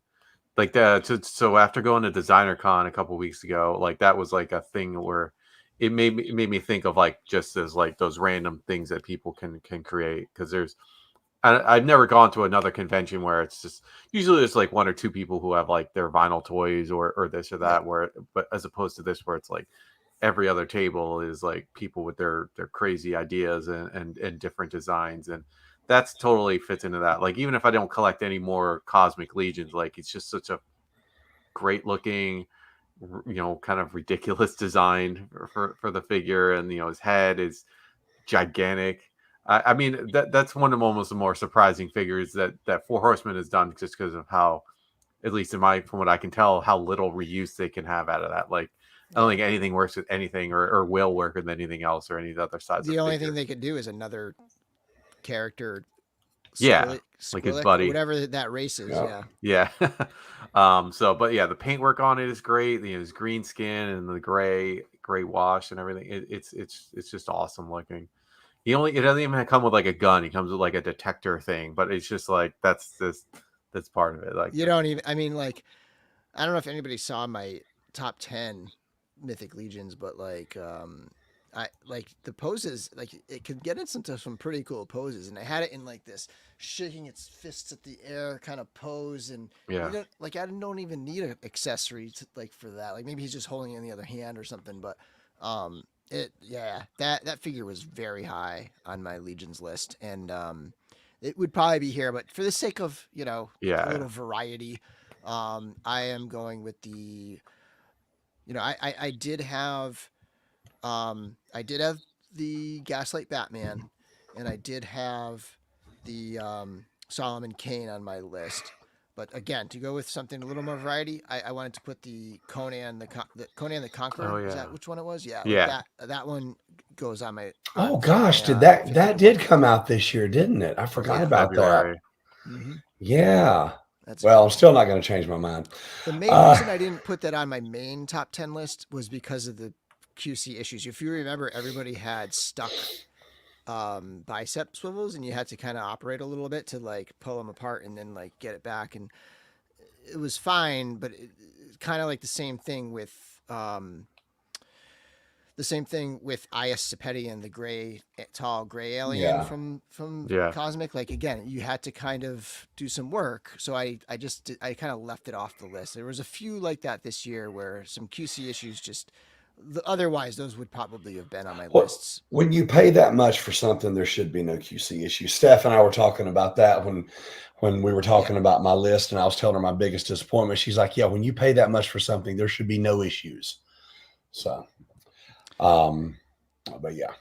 And then So, how many of those do you guys get every year? 50 to 150. Um, Too I many. mean, just collecting Not Mezco. 90% of my Some people get a lot. collection. Right. Figure arts, Mezco, Figure arts, right? Mezco, a Storm lot of collectibles. any masterpiece that's not like Optimus Prime or Ultra Magnus sized. Yep. Yeah. And this is Um, this is another one that like totally would be there if I wasn't going for variety here. But Caleb agrees that the Iron Man 30 Mark 7 Iron Man and the Mark 3, like they're both right up there. They're both incredible. And there were a couple others. Like I got the War Machine this year, and I got the Mark II. You know, like the all silver Yep. version of the Mark Yeah, III, right? yeah. Essentially. Yeah. And my 50 to 150 was the SHF Indiana Jones. Mm-hmm. And I had him in my best one, what was it, best 6 or 7 inch. And I didn't want to have the same one in both of them, but that figure was so good because you can do like 3 completely different versions of Indy. And if that thing ever goes on clearance for like 40 or $50, I'll definitely get at least one more. Yeah. To display him without the jacket. It's an incredible figure. That thing blew me away. I must have played with that thing for an hour before I put it on the shelf. yeah, That's a awesome. lot of people talking about that one. Let's see who else. Blade Master Wang, Veteran William, and Crocker. Is that the crocodile? I guess. Probably, yeah. The new the new Headless Horseman is in that range. I think it was 140. So that's within that range. Mezco Superman, was that this year? That cannot have been. I think so. Was it? Wow. That was honestly like one of those deluxes where I was like, I initially was going to get it, and I'm like, I'll just hold off or do whatever. And I feel like I never even see anyone posting pictures of it. Like I don't notice it that much. It just kind of came and went real fast. Here's one I'm not familiar with: the Sentinel Ronin Warriors, Sigh of the Torrent. And Gotham by Gaslight Batman. Yep. Oh no, there's a saying, but no movement. Okay. Yeah, I've heard not their best figure in this range, but don't hold your breath, brother. Yeah, I'm on Transform or TFW 2005 forums. They have like their own sub forum of just regular toy collecting, and someone's like putting a charge back on Mezco. They're like, it's taken 8 weeks since they've charged me or whatever, Yeah. and he's like, it's absurd. They don't respond to my messages. I'm like. Now, I sent them an email. I sent their customer service an email. They did email me back, and they said, hey, it's processing. We're really sorry. We're overwhelmed with orders and stuff. Same thing all the time. Yeah. Yeah. But at some point, the fact that I didn't go ahead. That. Yeah. Yeah. And I think when people, when they do another Gomez or another something from one of their other, when they do one of these other things, whether it's Mask of Red Death or whatever, that's the reason people get irritated. It's like, okay, you can do this special thing, you can sell it and you can get it right out. But then these things that you've had are, you charge us for something that's supposedly processing, then it takes you 2 months to get it to us. People get irritated. Yeah, they're very odd with that. Yeah. Yeah.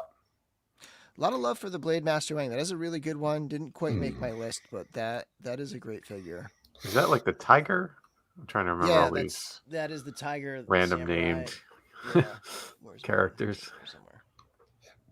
I don't have it easily accessible right now, but yeah. Figure Arts Berserk Guts.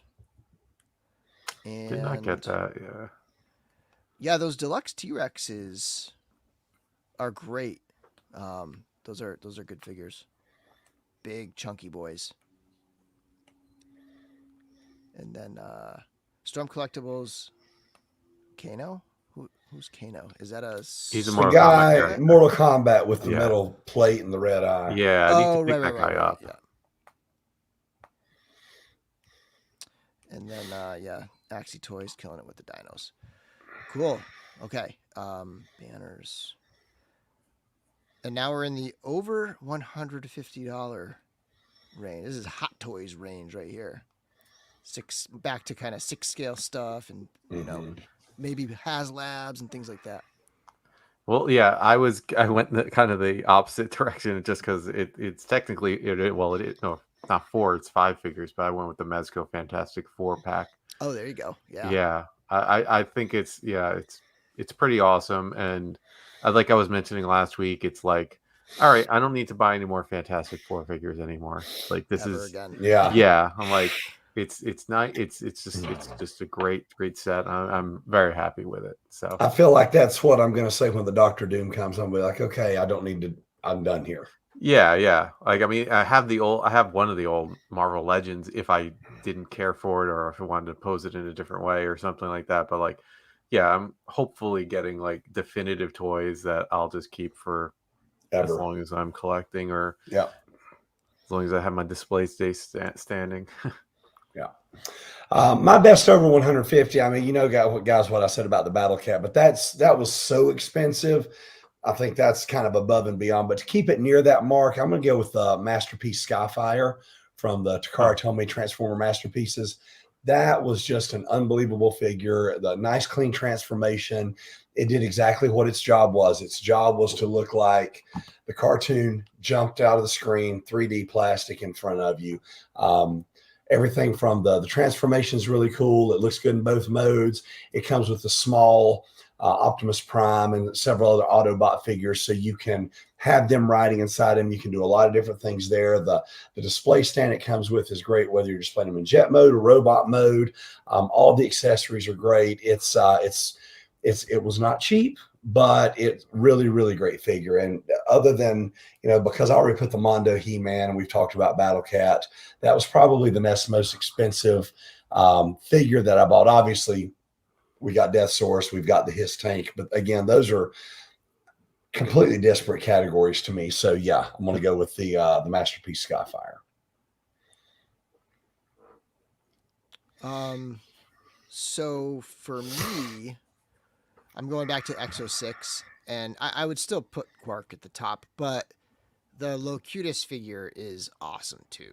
The reason why Locutus is maybe a step below is because I had to like glue some magnets back on, which was not a big deal, but it is a thing. But that Locutus figure is phenomenal too.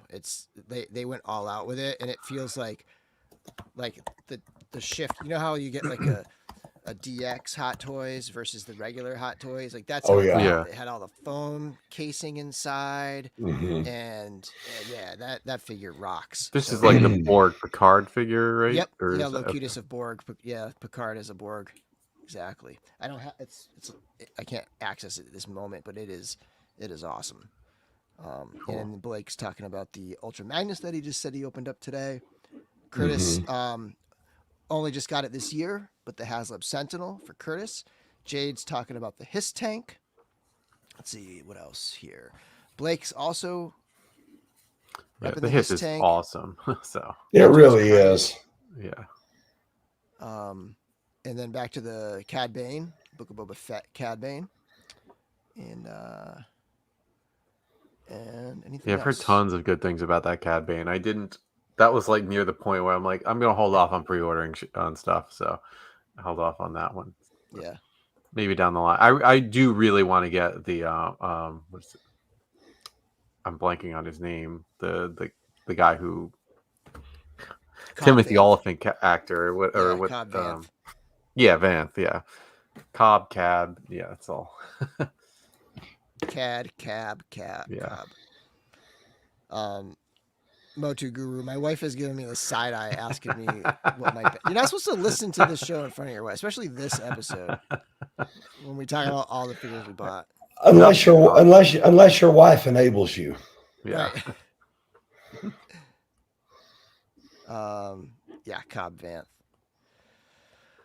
Cool. Right. Okay, so and then Stanley's Toy Channel is talking about the Sky Striker as his pick for the. Did that come out this year? I didn't even remember. Yeah, that came out earlier this year. That was a nice piece. Had a lot of really cool accessories. 12 months is a long time ago. It really is. Thunder Tank and Hiss for Jonathan. This the is Thunder the Tank. Enablers episode for sure. Yeah. One thing that I've decided during this episode is that I'm going to buy the Jada Toys Mega Man, so that I've been enabled. Yeah. Okay. So that was best toys over 150. Best current value. This is This is classic DorkLair category right here. This is like Master of the Hunt, right? Like this is Master a of the good Hunt. one. Yeah. I used And to this do is that. also the super enabler category because it's, convince people to go buy some shit Spend that they money. probably weren't going to buy. Yeah, I don't have any like I guess specifics, but I guess part of it is kind of over. It's like, well, right now there's some good Storm collectibles you can find on some deals. Like I don't know if Gillies is as cheap as he was the other day, but also like during December, basically or just the entire month of like November, December, Super Sevens Ultimates clearance. Yeah. I know not everyone loves them, but like a lot, they're not $10 figures. Like they're worth well more than that. Like one of the things I asked my wife for was for the GI Joe Ultimates. I got the first wave, which I know there's some paint issues on the second wave.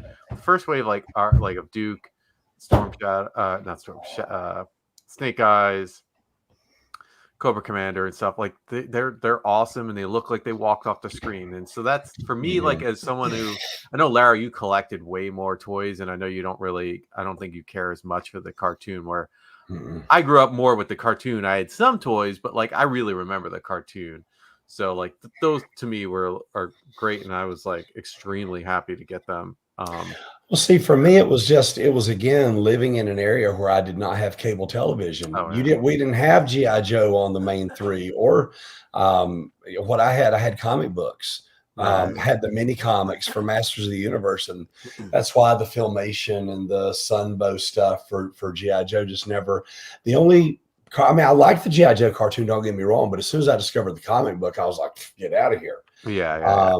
But the Transformers, that was one piece of animation that stuck with me. I watched that every time I could. But anyway, I don't mean to interject. I know we're running long here. Yeah. Well, yeah, you can continue with your best value. My best value, again, boy, it's really a split decision because typically when you think best value, you think getting something and not necessarily spending a lot of money. But there's not really that many things that I bought that didn't cost a good amount. I really still, honest to goodness, I think the best value was that timed release He-Man. I mean, it's 200, you spend $250, but I mean, it comes with 4 layers of accessories Yeah. and everything looks so good. There's literally like, I tried my best. I said, you know what, for this category, I wanted to try to find something bad to say about it. I got nothing. I got nothing. The You only need to thing buy 3 of bad, them. well, the only thing bad I could say about it is they didn't do the accessories for Flying Fists and make me buy a 4th one. But yeah, I got nothing, man. It's an incredible figure. It's a great value. In fact, there are a lot of places you can still get it for what it retailed at, and I think it's definitely worth it. Someone down here said GI Joe Classified McFarlane toys. Again, if you're looking at a price point, Classified is incredible. They come with so many accessories. It's so well done, and I love, like, I've got, if McFarlane does a Batman, I'll buy it. You guys know I'm a fool for Batman. And his Nightfall Azrael Batman, his Nightfall Batman, his Nightfall Bane, all that stuff has just been money. And so yeah, and his Robert Pattinson Batman was really good. And he did the Keaton Batman and that Batmobile. Boy, that was a value. There's a value. If you didn't have to pay an aftermarket price, the Amazon Batmobile with the 89 Batman, Oh I'm yeah. Right. sorry. That 89 Batman kicks Mezco's ass all over my collection room. But we'll get to that, I'm sure, Bill. um, yeah, there's a lot of people talking about that. Yeah, let's do the starred comments. Let's go through these and then I'll share mine. So a lot of people saying the Jada Toys Street Fighter figures. Here's a good one. Figures at Ross. If you I want to get like value, just go to Ross. I keep seeing so many awesome things. I'm like, I need to actually spend time and do go like just go like a couple of times a week just to see because people are like, oh yeah, this thing was like $4. I'm like, come on. I know the deals are nuts. This is one I agree with. Even though they're $100, they are a great value. They are, and I agree. They're like Hot Toys level figures. They're just smaller. Um, Best value Cosmic Legions. So, and this is a good chance for me to share mine.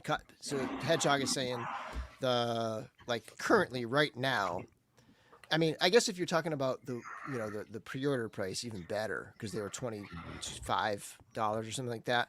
The Science Officer, the Sentry, the Tusk builders. But Yeah. right now, like the aftermarket, not aftermarket, the retail price on those is kind of high, right? They're 45. That's kind of up there Yeah. for a 20. It's like the highest percentage markup for those. So right now, though, there's the sale going on. And many retailers have them for 20% off. So it's a good opportunity to buy those builders at like 35, still decent price, but like it's a way better price than that retail price for 45. Mine is in the same thing. It's part of that sale, which only has a couple more days, but it is right now. It is still on sale right now. And that is, I mean, I guess you could pick any of the three. The two Sphexians and the deluxe Thygar. The ones that are the deluxe figures of that first cosmic wave, those are currently, I think, 48, 47, $48. They're like just under $48. So they're actually less right now than the original Four Horsemen direct pre-order price. So Wow. that's my pick right there. And if I had to pick one, I would say the deluxe Thygar is my best value right now. But there are so many. I mean, we're in a buyer's market, of course, with the economy. So there's just a ton of great deals out there. Yeah, at the time, I mean, Sun Wukong might be a little bit higher now in the aftermarket, but still, I think it's still not that hard to get. But there is a ton of stuff in that package. Blade Master Wang was on sale. That was a really good sale. I think it was on Amazon, maybe. And again, more praise for Jada Toys. Jada Toys. And the Hasbro G.I. Joe stuff, right? G.I. Joe Classified. Someone also mentioned Balaverse. Those are fantastic figures. Yep. I've got a good amount of those, and those are just great figures. And his weapons packs are out of this world. Trevor's putting that 66 Joker on his value list. And then more Jada Toys. And Hedgehog, Cosmic Century available on Wolf King for pre-order price with extra 3D parts. Oh, there you go. That's even better. Geez, do I need to go pick up some more of those? I know. Actually, he's probably not. I was gonna say Curtis is probably gonna get some of those, but I have a feeling he just has enough. Like he's just got like an unlimited supply that he bought because it's like his favorite figure. But Valiant Knight. Let's see. Yeah, the Cosmic Century is. I wish I may go grab a couple because now that I'm I'm like getting to my painting zone. I want some. I don't really want to paint up. I was tempted. I got extras of the Sligor Gravekeeper figure, but I didn't really get them to paint. Like I don't really want to paint them, and I don't really have extras. I have like one extra Sentry, so I may go grab a couple of those. Let's see here. Let's see. Anyone else? Jada Street Fighter Ryu.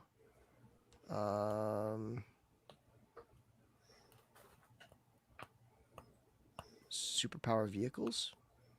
Animal Warriors. Yeah, I also agree. Animal Warriors are great value. Yeah, they're pretty good price. Anytime like that $35, $37 price range gets you ton of playability and just fun factor, like it's always good value right there. All right. Next one. Best current value. Biggest disappointment of 2023. Chris. Yeah, so you mentioned it before, but like for me, it was Mezco's Conan's arms sticking. I had ordered because like they came out with the accessories pack, so you can create like other Viking or other dudes and other things, but you need the body. So I was like, I ordered 4 of those Conans, Right. and 2 of them like basically I broke. I mean, I tried to warm them up and do whatever I could reasonably. Like, I mean, again, I really should just be able to open this up and swivel the bicep around without having to do a damn thing. Yeah. But I tried to do what it could and broke 2 of them. Took So yeah, this is the reason I know they came out in February, Larry, because you're like, oh, that came out this year, because of it took more than 6 months for them to like rectify the situation. I Oh think it was wow. it was. I kept being like, you guys doing this, and then eventually I was trying. They were supposed to send me a shipping label because I was like, we'll send you. You just return 2 of the bodies, and we'll refund you the whole for each of those 2 packages. They were like slacking off on sending the label. Then I saw on like some of the Mezco groups that people were getting replacement bodies like 4 or 5 months later. I checked in again and they're like, "Oh, you're out of those, but we'll be able to send you your label." So they finally did that, and then got it all. So in the end, I made out, but like that's not what I really wanted to do. In the end, with that is like I wanted to have some more. I have never even dressed up the other bodies because I was been kind of really so annoyed at that whole situation. Yeah. I wound up I, selling the accessories on for the 2 on eBay. So I did make out a little bit in that sense, but it's a frustrating situation. If you're not comfortable or you don't deal with eBay or selling parts or anything, like it's annoying. And yeah, not what I wanted to deal with, not what anyone wanted to deal with, but and especially the timeline of that process was a pain in the ass. I really dodged a bullet on that one. I feel like with the Conan, and then like I said, with that timed release He-Man, they had the torso issue for so many folks. I didn't have any of that. I've dodged a lot of bullets, like Masterpiece Hound with certain places where the plastic cracked for a lot of people a couple years back. There's been a lot of that stuff, and I've been very, very fortunate that I haven't dealt with that. But my biggest disappointment for the year, I named the Deathsaurus. Not because it's a bad figure. It's not. It's a good figure. Comes with a ton of stuff. You got your throne. You've got gobs of accessories, but little things. Number one, it cost more than Masterpiece Star Saber. Okay, it was $180. So for HasLab, not that much. But I feel like what we got was about the same level of quality as Armada Optimus Prime, which was a $90. What's that class called? Not leader class, commander class. Yeah, it's commander class. I feel like that's what this is. I feel like this is maybe a deluxe commander class. I feel like maybe 125, 130 would have justified. And then from a QC issue, when you have, so there's a bird that sits on the back of his throne here, this red bird, but it turns into a tape and it goes into his chest here. And when it goes into his chest, this chest piece will not go on flush. Now it'll go on flush now, looks great now, but it won't go on flush. The other QC issue was the fact that if you notice, you can see that these are not aligned correctly. You see the angle here, you see the angle here. So where this attaches, it goes on nice and snug. Everything's beautiful. But this is the same piece that's on the other side. So they put 2 left side pieces on here. And so what I'm having to do is just kind of sit this on here, all cattywampus. They're sending me a replacement part in early February. So they are correcting it. I don't have to send the whole thing back. But when you pay this much money for, like what I said, is basically a glorified commander class, and it is a HasLab, there should be no QC issues. I mean, it's not as bad as Conan, not as bad as what some of the He-Man folks had, and they are rectifying it. But like I said, again, it's not because it's a bad figure. It's a good figure. I'm happy with the figure. I just don't think it was worth that. I think it was worth about $50 less than what they sold it for. Again, it's a deluxe commander, but you can't sell that for what they're trying to sell these Titans for now and be taken seriously. So that's my most disappointing. And I'm going with the Mezco 89 Batman. That figure, part of it is the long wait in the hope that they would just nail it, and they didn't. Nope. If that figure if they had announced it and it had released, in a year or something, I might be a little more forgiving if it wasn't that long wait. But the cape is my biggest gripe. The cape is just terrible. It's so weak. Thank It's you, Harker Customs. Yeah, I should have got one. Like I thought that doing my own wire fix would like kind of make me happy with it. But they kind of poke out and it's still not great. Um, not to mention Curtis mentioned the like the ashy body and sort of like you have to work it to like get the like some people were like Oh, wiping the it with joints. You have to oil it like an old baseball glove. Well, I thought you right meant like about like the hips and squeeze and making sure you're not wh- breaking the figure. Oh there's yeah. there's that too. Like I'm Oh, afraid to play with it too much because I've seen people that had figures that were fine and then they eventually like got to a point where they locked up the hip and they couldn't get it back out again. yeah. And so like I don't mess with it too much. Like the articulation is actually pretty good, but I'm afraid to play with it too much. So it's just not a fun figure to play with at all.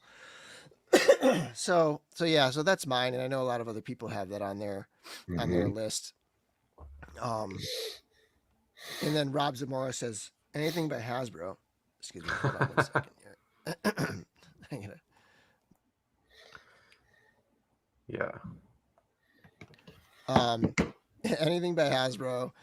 Those Conans were a disappointment. The joints on mine were frozen. I tried to get them unstuck without success, and then put them back in the box, and they have been there since. That's a bummer. Yeah. Take it out, throw it in a mug of hot water, but Yeah. see what you can do. Just and try to enjoy the figure if you can. Yeah. My suggestion is to get it as high as you can and don't try to turn it. Try to pop the arm off. Yeah. Nexus JZ. Super 7 Silverhawks have to be the most disappointing.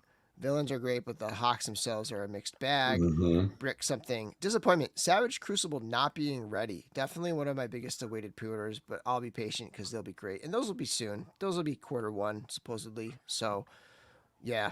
Mezco Batman and the announcement of no PowerCon.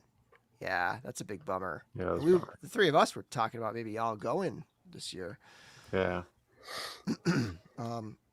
Black Series, Marvel Legends. This was the year I quit. Good job. It was also the year. Remember how I was collecting all the aliens and stuff still? Yep. I sold them all. All your Wow. Black Series aliens, everything? Yep, Or everything. wow. Sold it all. Shocking. Figure arts.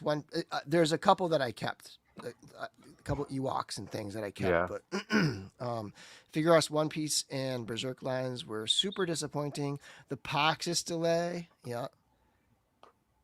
Yeah, the terrible cape and the spongy body, the ashiness of it. Caleb says the SH Figure Arts Obi-Wan Kenobi Darth Vader figure. The mask isn't detailed. The cape is a bit short. I hate the wiring in the cape. Maybe I can't post capes. I don't know. Wow, I really liked that release. Sorry to hear that, dude. The backpacks on the Arctic bats. Well, Hasbro my switched to- disappointment with the Arctic bats was it didn't come with as many exchangeable hand accessories as the regular bats. I thought he was talking about Batman for a second, like a Kenner Batman, like an Arctic Batman figure, not the bat. Hasbro switched to rubbery plastic. Hasbro D&D animated series, animated figures. So much disappointment and a lack of expected articulation. Closed boxes that had wrong figures shipped and super fragile. Yeah, that was a shit I show read for about a sure. lot of breakages on that on that line. Yeah. Super 7, Disney / Silverhawks had to cancel my pre-orders, or Hasbro's Dungeons and Dragons animated. Love the cartoon. Hey, thankful for NECA bringing the D&D quality, right? Oh yeah, that I finally was able to get a Warduke. thank you. I almost said Warhammer, Warduke. Again with the rubbery plastic. Multiple great Sculpt McFarlane figures, but no thigh movement. And quality control. Disappointing quality control line ship with significant issues. The Horseman and Lone Coconut did their best to make things right. Yeah, and this was the first year we really saw quite a few people with with a lot of Four Horsemen QC issues, and a couple that didn't make my list because of those issues.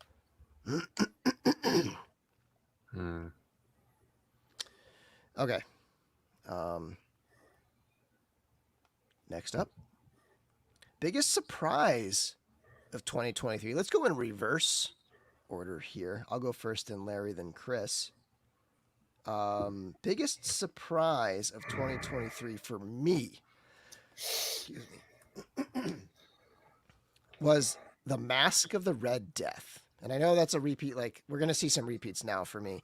But The Mask of the Red Death, I was just absolutely floored when I saw that. And I know some people actually were able to predict that one, but I did not see that one coming. Like that one, just incredible. So The Mask of the Red Death is mine. How about you, Larry? That's tough. I was gonna go with a toy. Let me grit my teeth and chalk my hands because this son of a gun's heavy.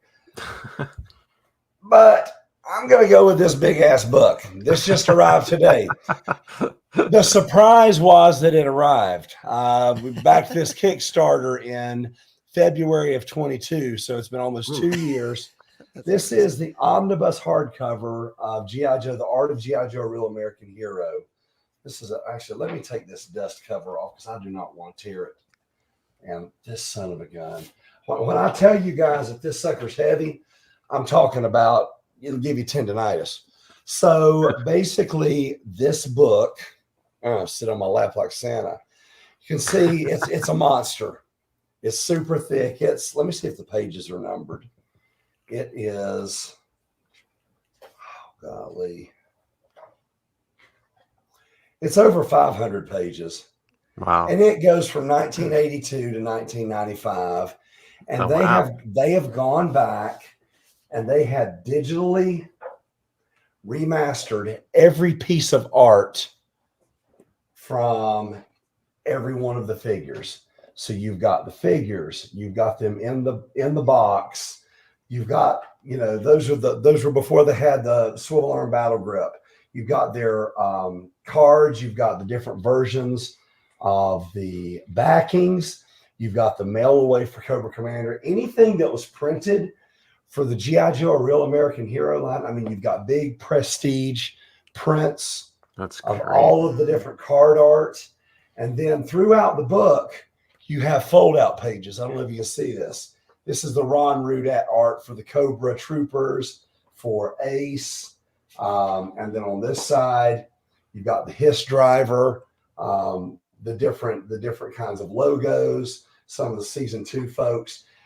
It's unbelievable. I mean, there must be 50 different of the double fold outs. And like I said, I mean, you've got the art from everything that came out, and then prestige size photos of everything. Lord, this thing's giving me a cramp.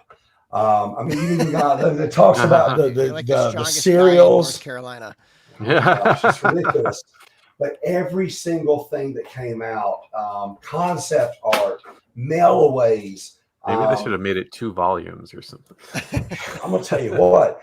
And so it comes with that, and then it comes with this portfolio, and there are 10 prestige art prints.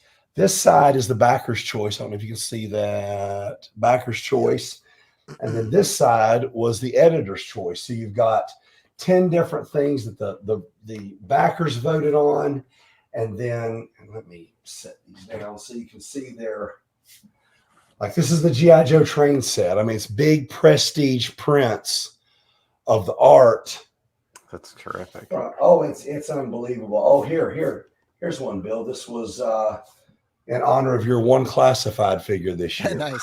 Same pose. I mean, and it's unbelievable. As the Kickstarter was going on over the last couple of years, they've sent us updates and talked about, here's what we're doing, and they showed us, well, here were the original images that we have. Here's what we've cleaned up. And it's just the amount of work that went into this was absolutely unbelievable. And my goodness, again, it was a surprise that it actually showed up before the end of the year.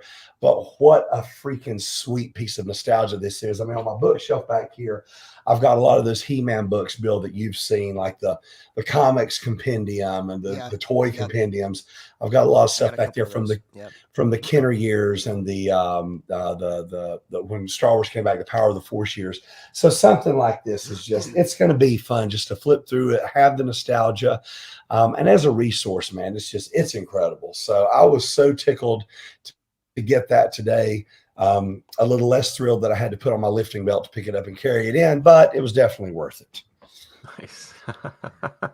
Biggest surprise for Curtis was Trevor smooching him at Legion's Con. How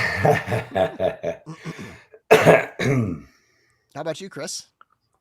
Yeah, the biggest surprise for me this year has just been kind of like taking a step back, looking at collecting, what I'm doing, and everything, and seeing I need to like reorganize some stuff what I've got going on. Part of that is I'm going to be taking a step back from the DorkLair, so this will be my last episode for a while. Yeah, I'll miss doing this and miss everyone else there, and everyone in the chat and talking, but I'll still be around. I'm not like disappearing. I'm sure you'll see me commenting on this or that here and there, but Yeah. just kind of reorganizing myself a little bit, I think is so. Yeah, my little announcement there. And you'll be missed, man. It's been an era. Like, it's been what, 5 years now? I think it's over right? 6. I feel like it Yeah. was 2017. So Yeah, So yeah. 6 years. Yes. Yeah, That's right. yeah. Because it was like Been- the start of 2018 that Larry came on, right? yeah.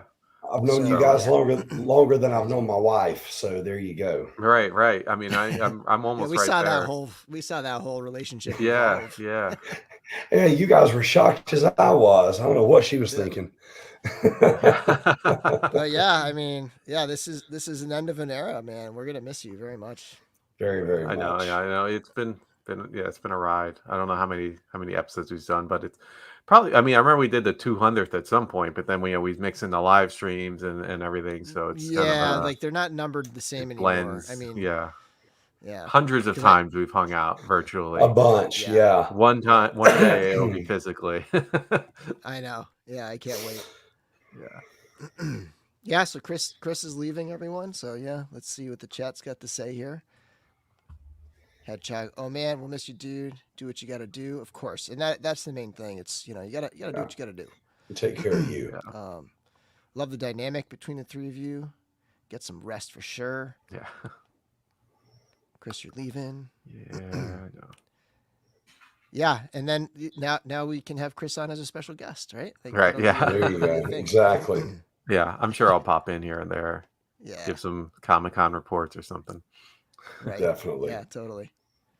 And Ben will also miss you as well. Thanks, guys. Yeah. Yeah, it's been many years. People, we're still very small.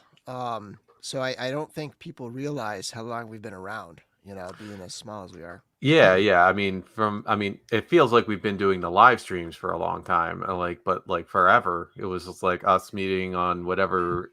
I forget whatever the website was where we can record our own audios. Right? Yeah, doing Zcaster. that. And we would do reviews every week. And we were like taking turns if I had a figure you guys didn't have, or we're taking pictures and other stuff. So according to legend, think about the evolution over the years and stuff. Yeah, according to legend, that's good. Didn't I do that for what did we do? Was it our 5-year anniversary that I think you did that for the 5-year. Yeah. Yeah, that was great. Self-care is important. Do your thing. Absolutely. Thanks, everyone. Yeah. Juan Diego, gonna miss you, man. Plus, he is the only one that reads my comments. Really? I gotta make an effort. Sorry, make more Juan. comments. You'll people see. Yeah. So. If Larry says your name 3 times in the mirror, he comes back as a special Yeah. guest. It's like Candyman. Is that what It's that going is? to be a magic mirror. I'll make sure I didn't wrong him or something. Yeah. Yeah, and it really is. It's like a live stream family for sure. Yeah. All right. Okay.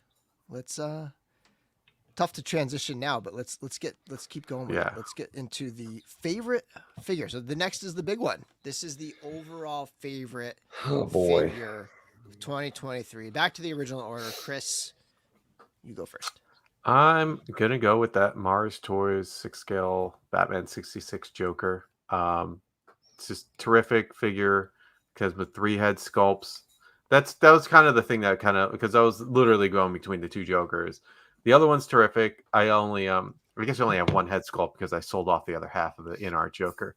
But yeah, the Batman, Mars Toy has so many accessories. Comes with like the big, D, whatever he did to, D.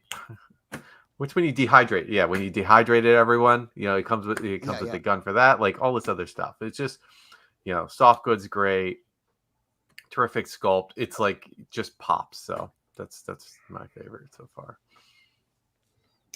Well, mine, and again, this really was a last minute decision, and I had to weigh out all the different the things that I like about figures.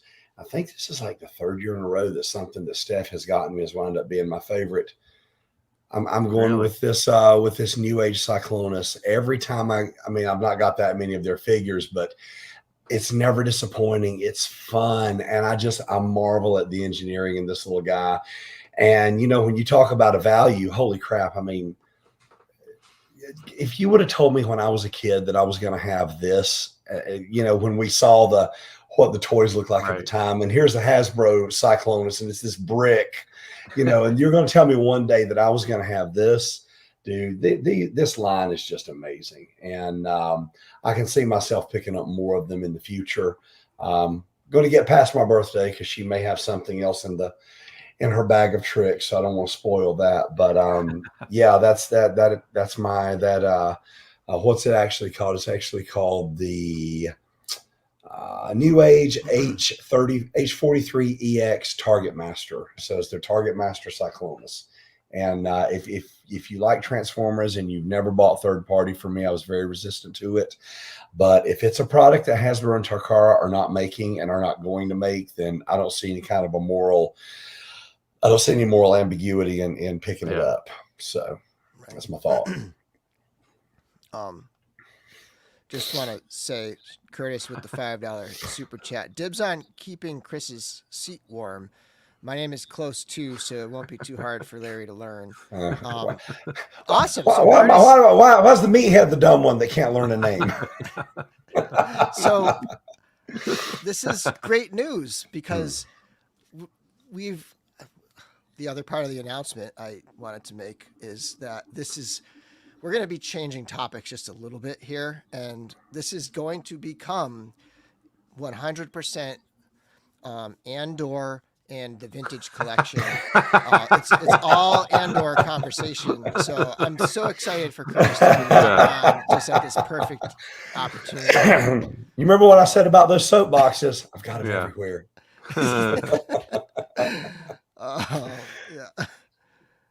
So, and then we got Carl. To me, it was the NECA 4 pack, the Mirage 4 pack, but that last Ronin Raph might take it. Whoops. Or Mesco Doom or Void Cadet. I haven't even opened. I haven't opened the 4-pack yet. I bought it because you went on and on about it. I haven't even opened it yet. Open it. It's so good. Like that was very hot. That was also on my list. Like that set is another thing that I guess truly it was Elf that kicked off the snowball of NECA for me last year. Yeah. And Elf should be somewhere on this list, but I've already I've beaten that horse to death. I've talked up Elf forever. I've been talking about Elf all year. It was on my list. So yeah, I love, and that NECA 4-pack is phenomenal. It's so good. That is just a great representation. There's no better just page to toy look than that set. Really, really good. And mine, so this would have been, let's see, what would this have been? If we had done this list truly, I would have had this as my best 6 to 7 inch scale figure. I would have had this as my best toy, 50 to 150. I probably would have had it as best value. Probably would have had it as biggest surprise. But for the sake of variety, I put other things there. As everybody knows, my favorite figure of 2023 was the Monkey King. That figure just was incredible. Like somebody else said, I forget who said it. Somebody in the biggest surprise thing, was saying like it changed the game. It really shifted, Yeah. and not just the fact that they went from doing mostly like holiday, like Western European American holiday type stuff to doing something Eastern and something not holiday related.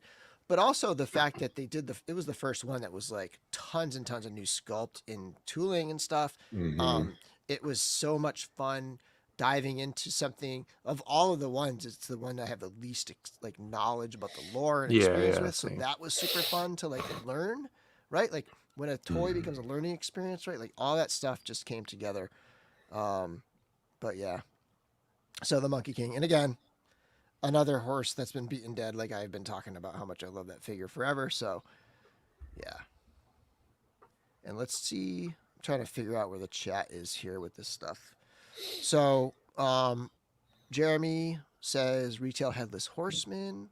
Favorite character, Lee says Oleg Thygar. Let's see.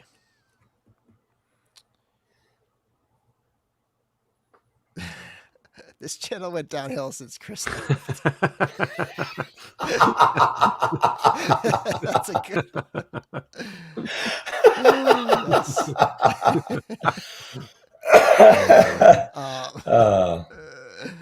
Okay, let's see here. What else do we got? I'm trying to find any more here. Still waiting for mine to ship. I'm sorry. Next Go US ahead. said I haven't opened it yet, but Mondo's Deluxe Skeletor might be my figure of the year. Mine's still sitting in customs on the other side of the water, so Oh, I'm thinking it's going to be pretty awesome. Yeah, I got the shipping notification last week, but it's still being held by customs over on the other side. Yeah, and Alf. I know Caleb said the Cad Bane figure, but also shout out to Alf with the adopted Cosmic Legions buddy. cool. That best figure for me was Veteran William. NECA Mirage 4-pack. I still want that 4-pack, but I refuse so far to pay those secondary late tax eBay prices. Why didn't you get? It was like just on sale. Like it was up for like weeks, right? On the NECA shop, wasn't it? Oh yeah, Yep. yeah, that's right. Yeah. Blade Master Wang. A lot of love for that figure. I like it, but Yeah. like it's just it doesn't quite hit that top level for me.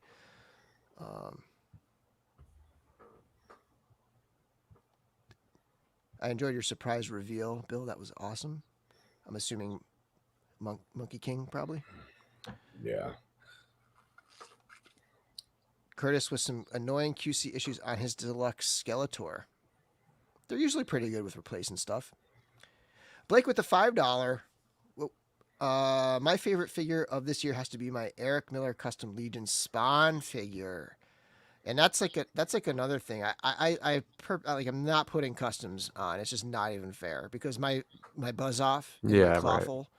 Did I share my Clawful? Hold on. No, you've only shown us No, the not Buzz that. Off. Yeah, just on the.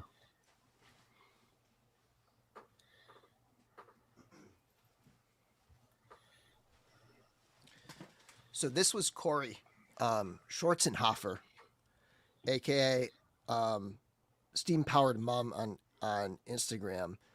But let me. Oh wow, that looks really good. Yeah, and he sculpted this head himself. Wow. Now, this claw is from the Shredder, Mutant Shredder or whatever set there. Cool. Oh, yeah. The NECA. Yeah. So, yeah, this is sick. And he included parts to do a pure Legions version, so it uses the Novian Lean head, which was a David Williams idea. But yeah, so the other one is my David Williams Buzz Off. So that was one from Legions Con. Like like these would easily top anything else because they're unique, they're awesome Yeah, it's editions. beautiful. So but this is not fair. I can't put them up against factory figures and stuff. So I'm a fan of any clawful that doesn't have eyebrows like Sam the Eagle. That looks really good. Uh-huh. they're a little bit there. They're on their way there. They're not bad. But the other head is cool too. Let me pull myself down here. Rob Zamora, $10 super chat. Official release V-Toys Asura NECA. I kind of want one of those. Those are those like orc. They kind of look like orcs. Oh yeah. NECA Space Usagi, Mythic Legions Valiant Knight unofficial. 2 customs I got from Lenny King Paint, a Zorro custom, and AML's Gambit. All figures I go back to the most to play with. Nice. Thank you. $10 super chat. Very awesome. generous. Thank Thank you you very much. Oh yeah, they were. It was a few weeks they were up there for. I'm sure they'll be. I mean, I feel like they're going to keep making them. Don't worry too much. Yeah, don't go onto eBay and pay $200. Do not. Yeah. The set's $150 though, so if you could find them for like $170, I feel something in that range wouldn't be a terrible aftermarket. Yeah. Simone, I love the Monkey King, and I am super curious on how a retail would work since they reused the body in Rising Suns. Yeah, I mean, some people have said, I'm trying to think of what some of the concepts were. I know it's already gold, but something like even almost more golden that some people have mentioned doing. But my prediction is, and this kind of transitions to the next category, but I think they're just waiting for all of the 2023 figures to be out, and then in early 2024, my prediction is that they'll do a whole 2024 retailer wave with all 3 of the. Oh yeah, that makes a lot Jacob of sense. Marley, Red Death, and Monkey King. It'll do they'll do them like they did last year. Yeah. It's just that last year's those ones both hit towards the end of the year, so it was a very kind of quick turnaround on it, and it just feels like it's been forever for the Monkey King. So I still think they're gonna do it. They're just waiting. And all right, so next one in the final category before we wrap this one up is, what are we looking forward to in 2024, Chris? Kind of partially, concentrating, maybe thinning down my collection, but also like the things I was remember is coming out. It's just Storm Collectibles, Golden Axe figures. We got a couple coming, so that felt like a hole this year. Like I didn't have any Storm on my list because I feel like nothing. Yeah, I think nothing released for the. There's been a little bit of a gap, as far as at least Golden Axe stuff or anything just kind like of in that vein. Repaint type things. Yeah, and I'm like, I can't. I'm like, I'm no longer going to be complete when they release 8 different dragons. No. I'm sitting here. I'm trying to think. Well, much like Chris, I've definitely scaled back my collecting, so I'm gonna try to streamline some things. But I think if I'm really looking at one thing, I'm looking forward to that Dragonfly. I don't see myself supporting any more large figure or large vehicle Kickstarters. I think that's going to be my swan song, and it looks like a really good one. So I think it's going to look really good in opposition to the Hiss. Beyond that, there's really nothing big coming in Masterpiece. There's a toy version of MP44, so it's going to be more decorated like the toy. I'm looking forward to that. And then they're calling it the hybrid. It's basically an 84 Hasbro Optimus Prime with modern day articulation. And they're doing 2 versions. They're doing one that's just the cab and one that's the cab and the trailer. I don't need the trailer, so I'm gonna get the cab. Those are really it. Hasbro, the Titan come out as Tidal Wave. I'm kind of nonplussed there. And, with Mondo, the Beast Man looks good, but God, as stupid as it sounds, not because there's been any pressure from my wife or anything like that, but just kind of since moving in this house, I think my internal priorities have shifted a little bit.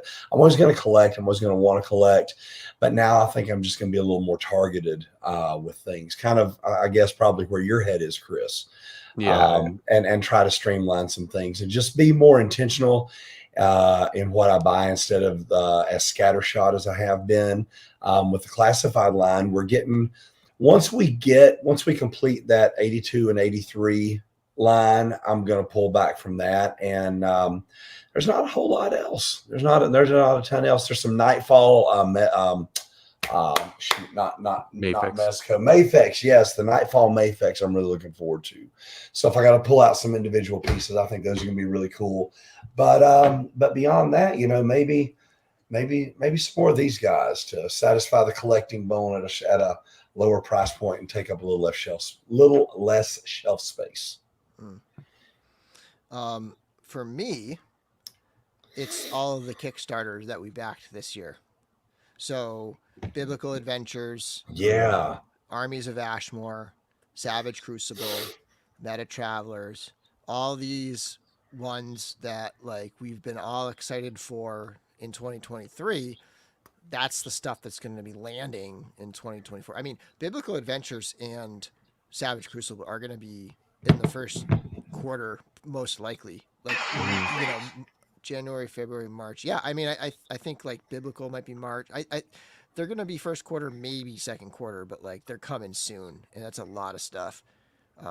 Thankfully, Savage Crucible is like in 3 waves, right? Like, so you're just going to get like the lizard people first. And actually, it was kind of a brilliant move because it spaces all that stuff out instead of just flooding you and hits all at once, But that's for me. Yeah.